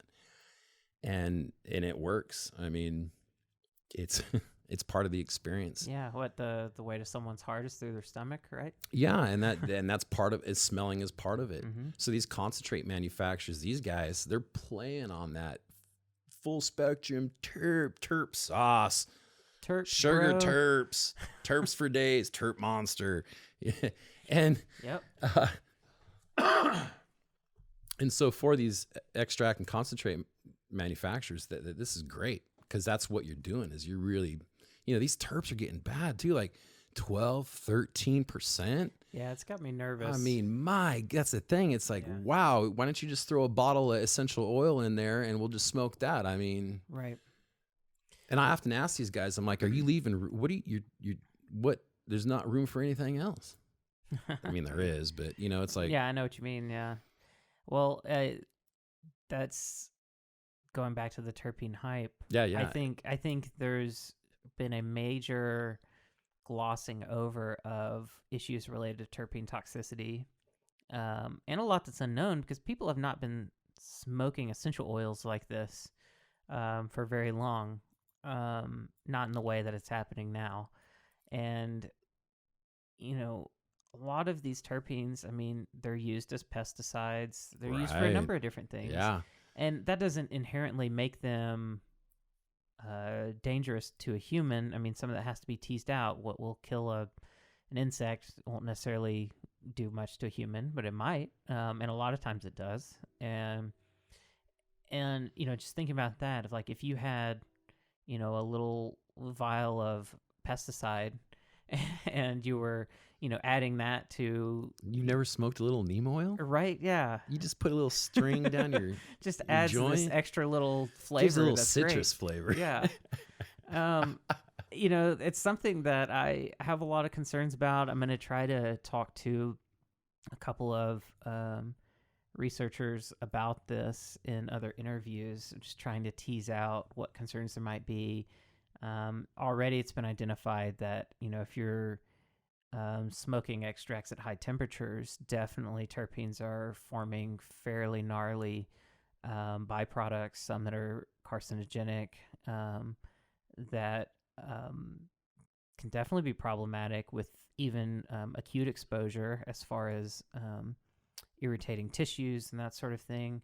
But definitely chronic exposure, putting actual health at risk. I don't know if you ever saw this, and I hate to interrupt, but No, I don't know if you saw this, but there was a documentary on Netflix. Not sure if it's out there, and I don't even remember the name of it, but it was a documentary that they did this study on e-juice, e-cigarette juice. Yeah. Now, forget the nicotine aspect. Right. And they even forgot about like the PGAs and You're right. The all that propellants. glycerin and shit. They even took that out of it, and they just did the essential oils in there. And they ran into some pretty significant findings. Nothing that's, they still have to, continue on with the studies, but their initial findings is they found certain essential oils like mint or like versions of menthol. If you did certain tests, would not show any kind of damage to the lungs. But if you did other tests, you could see the damage. And what it was is it wasn't, I guess there's a certain type of cell that dies in your lung when it comes into contact with certain chemicals, but it can be replaced, like regenerate within 24 hours. And so it's a constant thing happening all the time, even just with normal air and stuff. And it's regenerating really quickly. Well, a side-by-side study with tobacco in a cigarette shows how the cells just die and don't come back. They just die, and it's necrosis, and there is no healing. Yeah. And then they show e-cig or e-juice and stuff with the nicotine and the glycerins and stuff in it, and you can see these cells die, but they will come back within like 2 or 3 days. Just take longer. Takes longer. But they found certain essential oils that were leaning more towards like the tobacco, where it was killing these cells and having them longer and longer times of regeneration. Yeah. So the thing is it even in these studies, it got down to the essential oils, and some of them were not good. Yeah. And they were causing not permanent damage, but damage that was longer term. And here's the deal. If you're doing an e-pen all day long, you're not giving yourself a chance for that window to heal. Yeah. So it doesn't matter if it's a short window or a long window, the damage is continuous. Exactly. Yeah. So, and this comes down to essential oils. So that really kind of why I was like, wow. So I kind of stay away from menthol now. Yeah. Anything, Yeah. And I know there have been some studies looking at how certain terpenes affect plants when they're applied. And I can't remember what the study that's in my mind, I can't remember what terpene was used. I think it was limonene. But they basically showed that if you put, a drop on a leaf, you could follow the cellular degradation that would happen. And it was very similar. Like they would not grow back, and there would just be chlorosis that would happen in that spot. There'd be no more chlorophyll production. It would turn yellow and brown, and just die off. And so that effect on living cells, it's been shown in other organisms. And so it doesn't surprise me that it'd be found in humans too, with certain ones and certain compounds. And so, yeah, it's important for people to understand that the research there is not there as far as what these high terpene-rich extracts are doing long term. We just don't know. Well, and some of these guys, I'll see it on IG, but some of these guys, they'll be red hot, as red as that light right there, and just dab. Yeah. I'm like, oh. Yeah, and something I really try to promote on this podcast is harm reduction. It's like if you've decided you're going to do something, that's fine, but let's try to find the safest way for you to engage in that activity and and hopefully get some education, and maybe over time, maybe you'll decide you don't even want to engage in that activity anyway. But just trying to find ways to keep people as safe as possible, regardless of what they're deciding to do. And, choosing colder temperatures to smoke is an easy first step. Well, not only that, but the flavor's better. Yeah. It's a lot more efficient. If you dial it in, you don't waste anything. For the most part. But it's odd to me. You see these people with $50, $60 grams of concentrates full of terpenes, and they're improperly using it. Yeah. I guess I'm old school, though. I figure if I'm going to spend that kind of money on something that small, I'm going to know how to use it. These youngsters have more money than we do. Tell me about it, man. That was a problem with the black market. I was always buying from 20-year-olds. I'm the old dude, Oh, that's a creepy old dude. I gotta go sell him an eighth. Well, and hearing you talk about prices out here, I'm like, oh, you were paying $50 for an eighth back then, in Mississippi. $400 ounces, baby. We were paying $70 at times for an eighth. Oof. Well, towards the end of the black market days, we were paying $70 a quarter, but that was kind of for mids. You really couldn't. That's one thing about the black market. If you did run into the really good stuff, it was probably $60 an eighth, maybe a little bit more. And we went through it was a struggle, man. I remember back in the 90s, I was buying from this girl. She was like in her 20s, and I was just barely 18 or something when I first started. And she was so cute, had a big old crush on her. And she would bring me these eighths that were a little line, like a pin line at the bottom, all broke up. I'm like, I knew there was only half an eighth, spending $50. Right. Oh, God. Thank God for rec. Yeah. So it keeps coming back to, huh? Yeah. Well, if you look at it in the right light, rec's pretty good. Well, and that's the feedback I got very recently from one of the interviews I was doing, as a dispensary owner was saying that, initially wanted to be regulated, but some of the regulations that were happening he wasn't so stoked about, but over time has learned to appreciate them as you start to see things play out and you think about how things used to be or how things are in other states that don't necessarily have, they may have decriminalized or legalized, but don't have certain levels of regulation in place. And you see what he was talking about, particularly were ER visits, and how in some other states that have medical programs or even legalized, you see far more visits to the ER by people that are taking high-dose edibles inappropriately. And you don't see that as much in Oregon, primarily because there are potency limits on edibles. And so while someone could theoretically, take 1,000 milligrams of something, it'd be pretty expensive if you're getting it from a dispensary. Just because the levels of THC are capped at 50 milligrams or whatever they're capped at. No, you can get around that with tincture. Well, you can buy 1,000 milligram bottles of tincture and screw your day up. That's a good point. Yeah. But that's the only thing you can get away with that on. Yeah. Everything else is limited. Because it's considered it's an extract? Is that why? Yeah. Yeah. So it's a little loophole. It's a loophole, and so you for like $30, you can buy 1,000 milligram sip. And that's for experienced users only. Be interesting if that loophole is not closed in the next couple of years. Probably will be, but so far we haven't heard much about and the thing is if you're inexperienced and you go too far with it, unfortunately, even if you go to the ER, they can't do nothing for you. Yeah, just they can keep you hydrated. Calm, probably give you an IV. And keep you from freaking out. Other than that, drink some water and go to bed. Yeah, I don't know what to say. Yeah. And it can be pretty strong. Coming back from that Golden Beaver, well, we had like 4 cookies left over from that trip. One night this is later on after we got back. One night I had 1 cookie. Great. Went to sleep. No problem. This is before I was actually keeping logs and stuff. And the next night I took 2 thinking, hey, no problem. It was a problem. Yeah.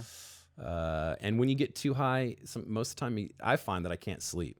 Mm-hmm. Like it's a high to where I might be tired, but it's kind of like psychedelics. You just cannot sleep. Mm-hmm. and I was seeing dragons. I was taking showers, playing with dragons. It was got to be careful. Well, and that's a concern I have for novice users that are getting into cannabis and younger users. I have definitely concerns around edibles with those kinds of experiences being traumatic events for people that don't know how to deal with them, or that have certain latent issues, possibly mental health issues that could get triggered by an experience like that. And this is something that's, does happen. Yeah. I like anything else, I believe cannabis can trigger people that are susceptible to things like anything else. It's right. Lots of things can be the precipitating event, and a bad cannabis experience can be. Well, and as far as I understand, isn't like a lot of the schizophrenia in the 20s, like not in the childhood times or the real older adult years? It's generally that's usually comes out in the 20s and 30s. A lot of mental health issues like schizophrenia, bipolar, tend to make themselves known between the ages of 20 and 25. Yeah, so mix that with a brownie and that could be bad news. Yeah, for sure. And it can, when you have substance use mixed in with a mental health issue, it makes it difficult to tease out what's causing what and why someone's behavior is evolving or changing or expressing itself the way it is. And that's complicated. And there's been research that's, seems to be making a pretty strong case that, there are people that have certain, I like to call it basically a loose light switch genetically, that there's a genetic propensity for schizophrenia to sort of be sort of almost enabled on a genetic level, that they're okay, but with the wrong traumatic event or precipitating event, all of a sudden this genetic trigger happens, the light switch gets turned on, and it causes this cascading effect that will lead to schizophrenic or schizoaffective type of behavior. And it's real risks that people need to be aware of.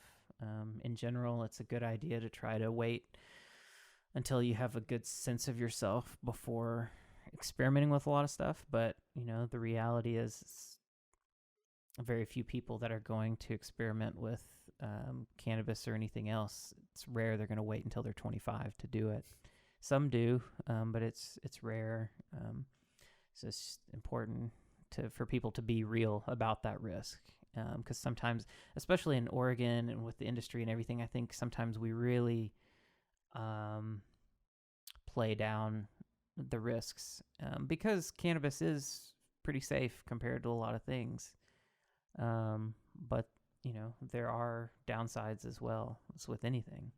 I find it ironic that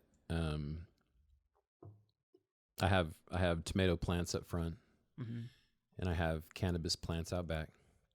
I find it ironic that if I took a picture of my little 1.5-year-old playing with my plants back there, I'd probably get a big backlash. Yeah.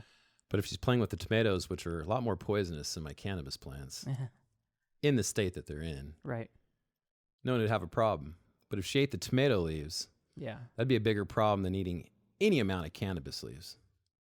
But yet, the severity of how bad it looks is completely reversed. Yep.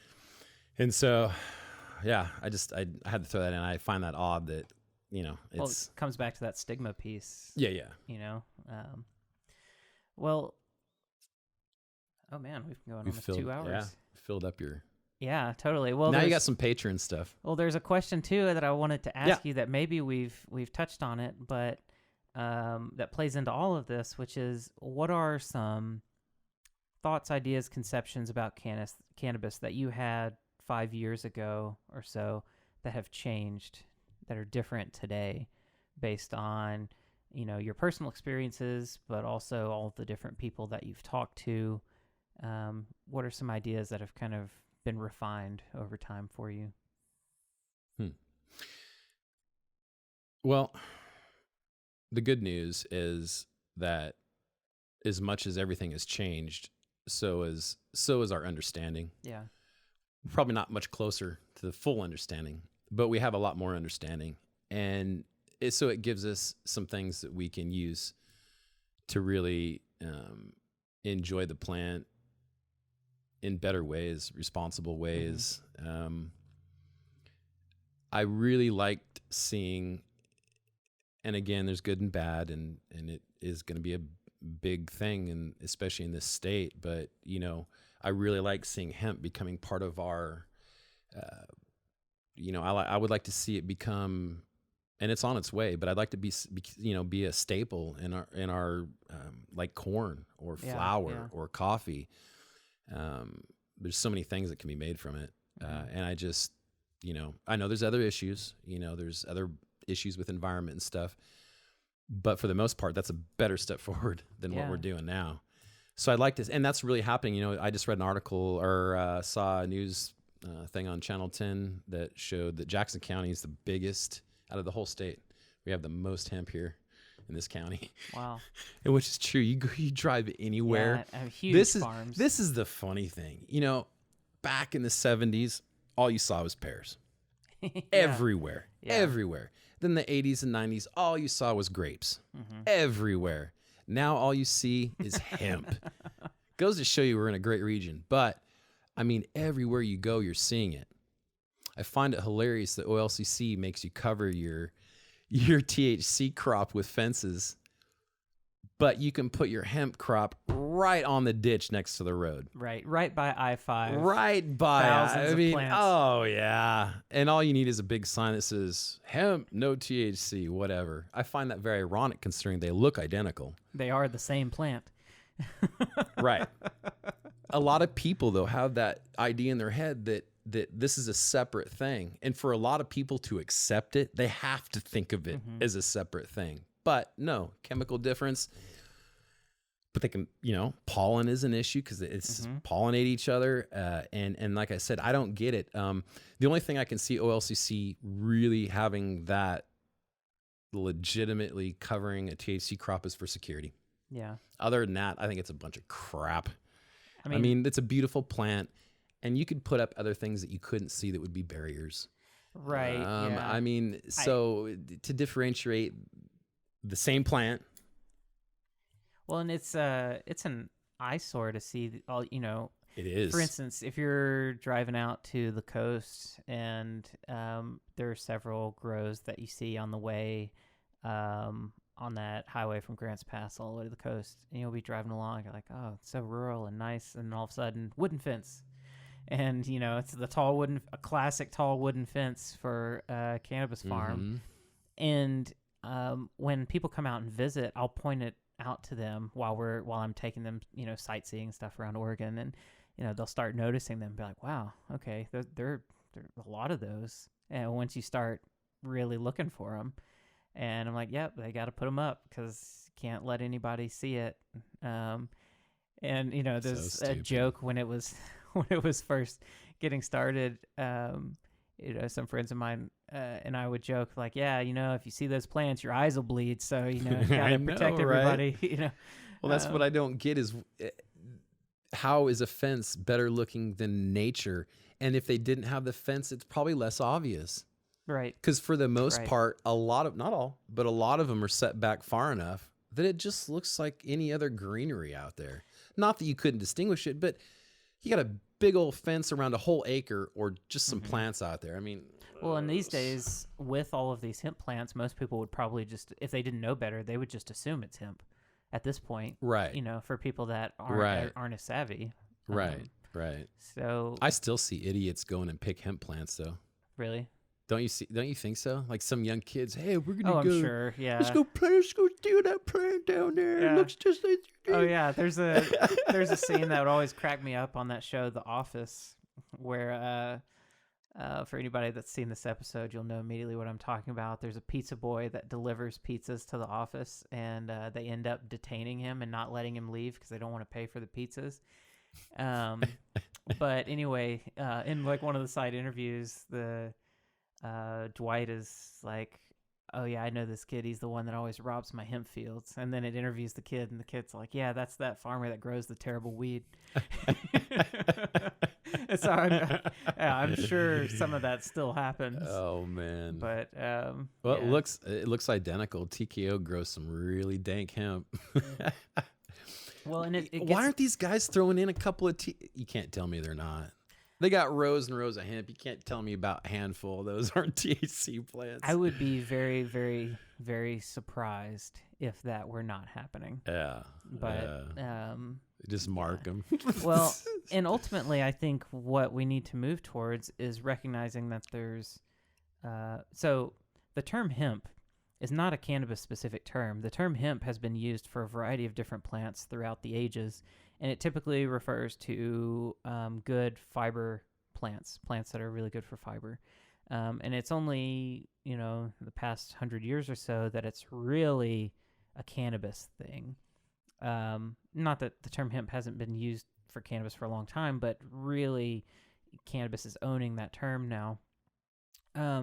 But the reason that most people are growing hemp right now in this area is for resin production, not for fiber. So, when a lot of people think about hemp, they think about these tall, wispy plants that are going to get combined and used for fiber. That is not what these plants are. These are female, high resin producing cannabis plants. They look like straight fire flower. Yeah, they look they nice. They're just a different chemotype. Yeah.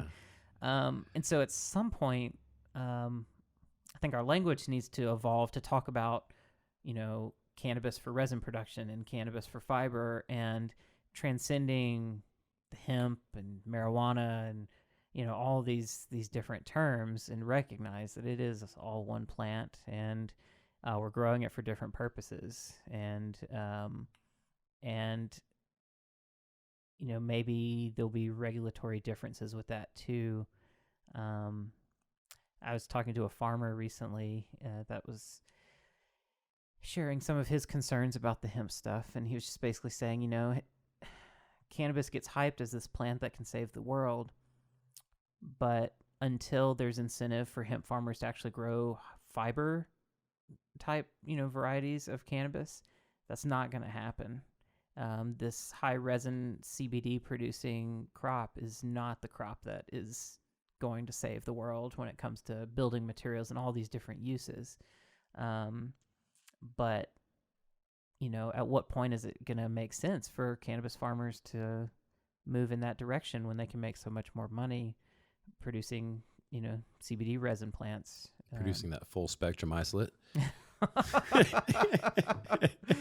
Yeah, I've got this really fire distillate. It's got, I think it's funny that, how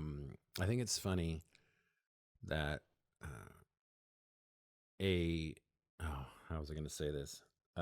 Pharmaceutical company, it seems to me like their whole thing is to take a spectrum of whatever and isolate it down to one compound, and then make that a medicine. Right. That seems like traditionally that is how medicine is looked at. But now you see all these commercials, especially for antidepressants. Well, taking this pill doesn't really work. Gonna want to add so this. you're gonna want to add this one in, and then the synergistic effects of two isolated compounds, you idiots, will work together. And then there's even up to 3 now for 1 cent. And I'm like, all right, so you at least admitting that maybe having more than one isolated compound is possibly more effective? Well, yeah, it's something that it's happening very slowly, but pharmaceutical companies understand that the way forward is polypharmacy, multiple compounds. And the way I view it, life is like a pendulum. So many things are like this. We start out on one side, and our medicine, our foods and medicinal plants and that sort of thing. Very broad phytochemistry.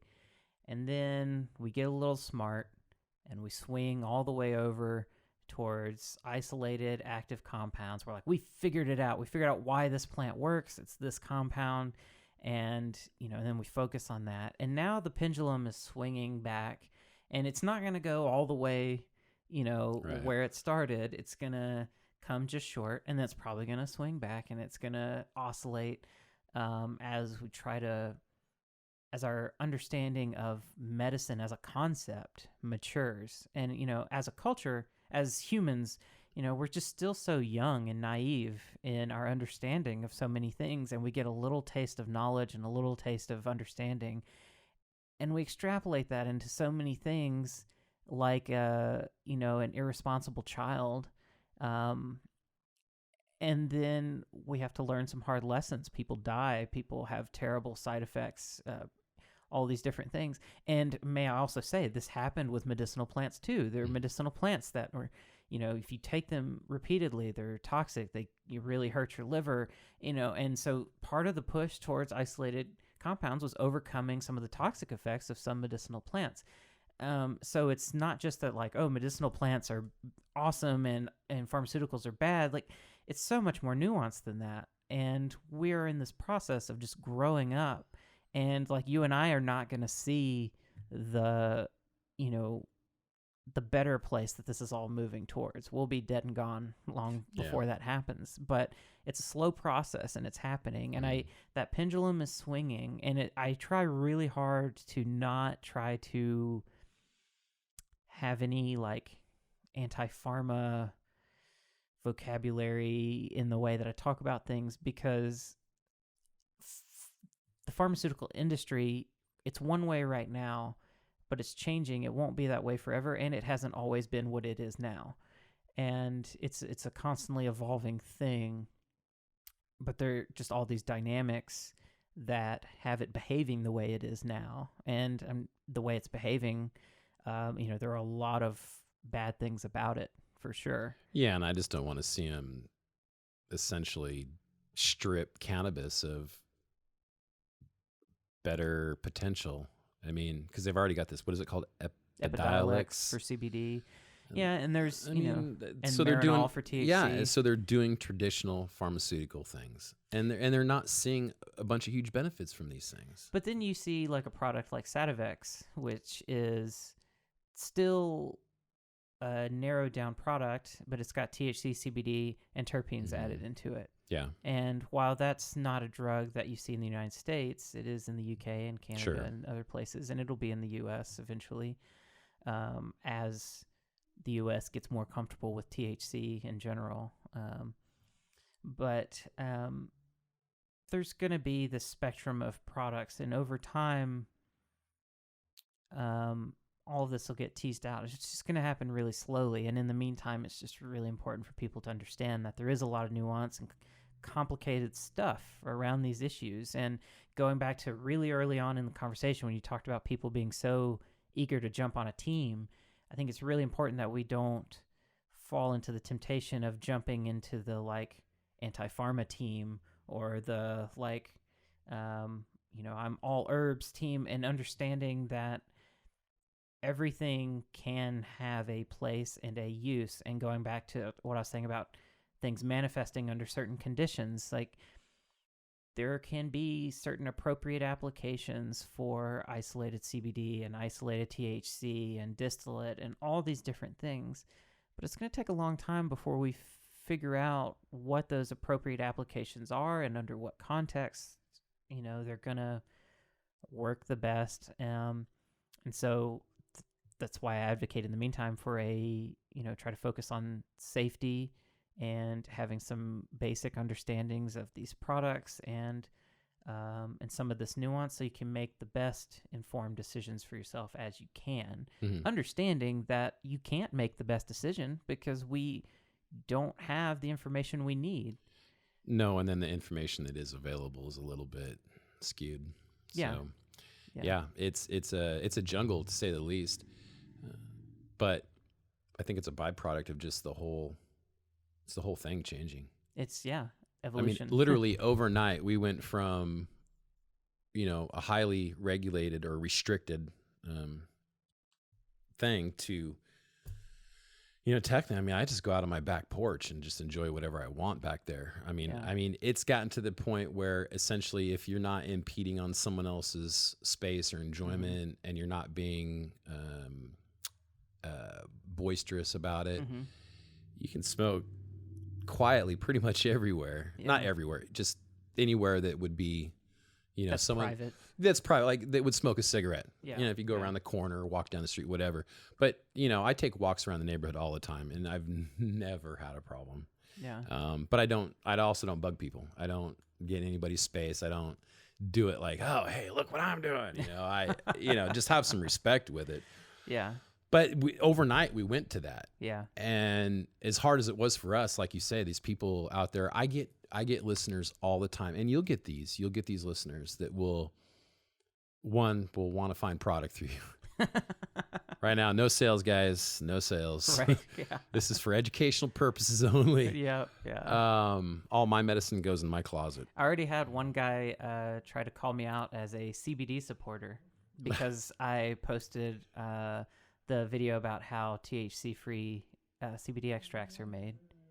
And I was like, well, the point of that was just so people could understand basic science and technology, how these extracts are made.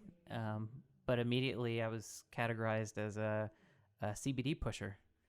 I was like, I'm not, but... the hate will follow. Yeah, I try to prepare myself for that. Well, I practice all the time. I'm waiting for the bad comments all the time. Yeah. They're going to come. Yeah, and you're better with that than me. But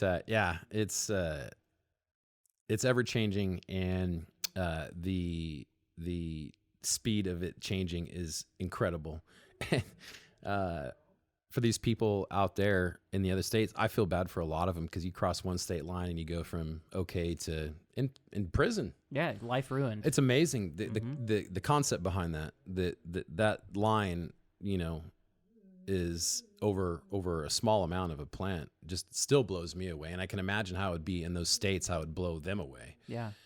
And then they see us where we got diamonds and sauce, and I'm smoking a pack of 10 pre-rolls at the at the river, and Right. I mean, Yeah. so yeah, we got to understand that there's a lot of people out there that aren't even to the point where we're at. So these people sitting back listening to this haven't even gotten that far. They're just lucky to get a gram in the pocket. Right. Are you still using medicinal Cannabis? Yeah. Mm-hmm. Yeah. Yeah. I mean, it's something that I've touched on before a couple times, but I've got several different issues where, my particular circumstance, it seems to help a lot with nerve pain that I experience in my neck and back due to several injuries that I've had. And I'll probably get into this at some point if I ever get into like my personal story on the podcast. But I went through a series of drug trials when I first tried to get help for my back issues, because I was in terrible, debilitating pain, and like having my back would seize up. And my friends that were around me at the time, I don't blame them for getting cracked up, because I would grunt a lot because I would get these sharp jolts of pain in my back. And sometimes to the point where like I just couldn't move and I couldn't get comfortable, and I would just be like, and just like making that sound frequently, sometimes without even realizing it. And so I got put through, I took steroids, off-label antidepressants for chronic pain, muscle relaxers, never went the route of opioids. I had a doctor who recognized that just wasn't an option for a chronic condition, thank God. But almost anything else that we could try, we tried. And that was a terrible experience, going through all of these different drugs to try to find some relief for this sort of multitude of issues that were going on. And, what I found for me was that having a little bit of cannabis in my system made it where my back would not seize up. And to this day, since I've moved to Oregon, I've not had that kind of issue where I've been out for days grunting. All that hasn't happened. And that's huge. It's something my wife can attest to, of how huge a deal that is, that I can be as active as I am. And just my general well-being day to day. My back still hurts, but it's much more tolerable, and it doesn't take much to get that relief. And that's something that I've had to learn over time, and that now I don't use cannabis very much anymore, as far as just volume and amount and everything and dosaging. But I just know that as long as I've got a little bit in my system, that's all kept at bay. And I've tested it at times where I've gone totally abstinent to see what my baseline is, and it all comes right back. And it's at this point it's traumatic when it comes back, because it just brings up so much emotional memory and everything that I'm like, I just don't want to experience this again. Yeah, it's terrible. And it's something that nobody guesses from interacting with me since I moved to Oregon, because nobody here knows me back then, when I was in the depths of a lot of those issues. And so, yeah, I do. It's something I've been hesitant to talk about because I've the stigma on my side. I'm worried that that will discredit me as a scientist and educator by talking about my own cannabis use. But it's something that at this point I feel like is kind of important to do, at least in an effort to break that stigma. And hopefully people will judge me by the content of what I'm putting out there and not the fact that I'm also a cannabis user too. Which is strange to me. I will tell you this, you don't, in my, mind, you don't look like a cannabis, which is a funny thing to say, because that sounds like someone who doesn't consume it would say that. But the fact, you don't look like a pothead. Yeah. Well, I don't mind those terms, because I mean, it's kind of reminiscent of what I used to get called anyway. Mm-hmm. But I know better. Most of the people that I have seen in the industry are harder workers than most people that I know. Yeah. So there's a lot of not complacent and not very ambitious people. Yeah. So, but there are people that look like they do use it, and there's people that don't. So, and which is funny, because, when it became legal, then all of a sudden all your doctors, nurses, and lawyers and stuff, they all came out of the closet. Yeah, no, for sure. There's a ton of very high profile people now that have gotten much more open about it. Well, at this point, now we've been going 2.5 hours, so we got to wrap this up now. Yep. But this was great. I've really enjoyed always enjoy the conversations that we have. We've gotten into so many things here. It's going to take me forever to edit this and figure out. Usually I break clips out of conversations. This is the longest one I've had. So I imagine there'll be probably 30 clips that'll come out of this one. We'll see. Well, and not only that, but you can save some for just save it for extra. Yeah. That's behind what I the scenes. Yep. But thanks so much for being willing to sit down. And I'd like to do this again at some point and get Lady Sativa in here too, and hear some of her experiences too, especially working on the dispensary side. Yeah, she's the expert there. Yeah, it'd be really interesting to get that perspective as well. It's kind of the front lines, if you will. Yeah, for sure. And something I'm gearing up to try to do is dispensary education and bud tender education and stuff. I've hit resistance with that before. Dispensaries that have been, I understand it, just very skeptical of people that are wanting to come to them and teach them anything, especially if they perceive that person to be an outsider to the industry. But I'm hoping maybe we can break through some of that resistance. Yeah, and there's a lot of pride in the industry. Everybody knows it all. Yeah. Unfortunately. Yeah. Even I do. I know everything. Right. Yeah, me too. Of course. Yeah. So just we clear that up. I have nothing to learn. It's all done. No. Well, that's the reason we started. I started it. Just in my mind was to share the information other people had. Right. Because I didn't have it. Yep. I feel that as well. And that's why I looked for you. That's why I looked for Anthony, and why I looked for anybody like that, is just because I am not that knowledgeable. Well, and while there's, I view my own knowledge about cannabis to be a very narrow sliver of knowledge. So, there are things I understand really, really well compared to most people. But then, man, there's so much beyond that. That I don't have a lot of experience with, and I may have a basic understanding of, but that's same here. Why I want to interview a lot of people is to learn and understand and share that learning with other people. And the best teachers are also lifetime learners. And my hope is, while pushing education, it's also pushing myself to continue to learn and expand my perception and understanding of all of these concepts. So yeah, I'm right there with you. I may be able to talk all day about analytical testing and whatever else, but when it starts getting into like cultivation, other than the fact that I'm a hobby gardener, there's not a lot I know. You know how to grow things. I know some basic things about soil science and stuff, but not compared to these guys that have dedicated their lives to doing it. So yeah. Well, anyway, it's just a weed. Throw some Miracle Grow on it. Right. Yeah. What's the point? What's all the hype about growing? It's a weed. It just grows. Throw it in the corner. Yeah. What? You throw a seed in the ground, you wait a while, and then you smoke it, right? That's what you do. You have to.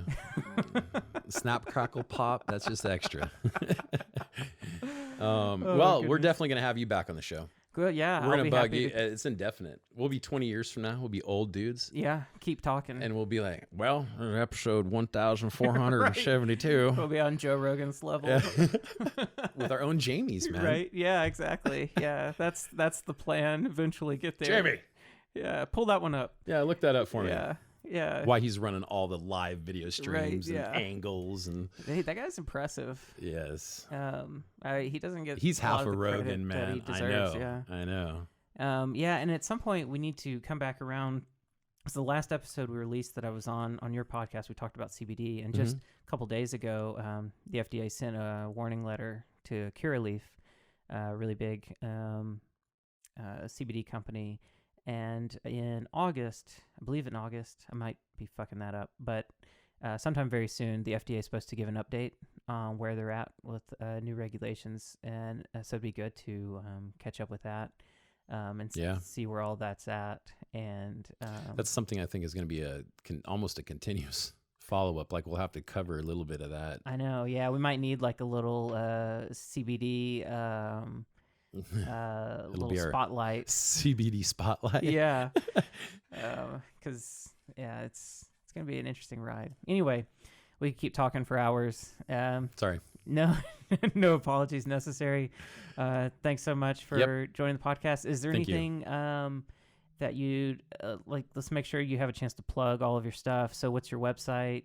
How do people find you? All of that. Yes. So all social media is at OregonRooted. Real simple. So anything is at OregonRooted, Facebook, IG, Pinterest, Tumblr even.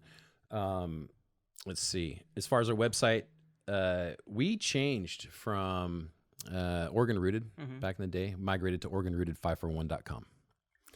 OregonRooted541.com. It's a long story, but someone stole our website from that. And good news, guess what? What's that? I got it back. Oh, nice. Yeah. So now you just got to do some routing and. So it's just a subdomain and it's rerouted. So actually you can use OregonRooted.com. Cool. Okay. So OregonRooted.com, OregonRooted541.com. And then OregonRooted everywhere else. Cool. All right. Thank you, sir. Yeah. Thank you so much. All right. I'll talk to you soon. Yep.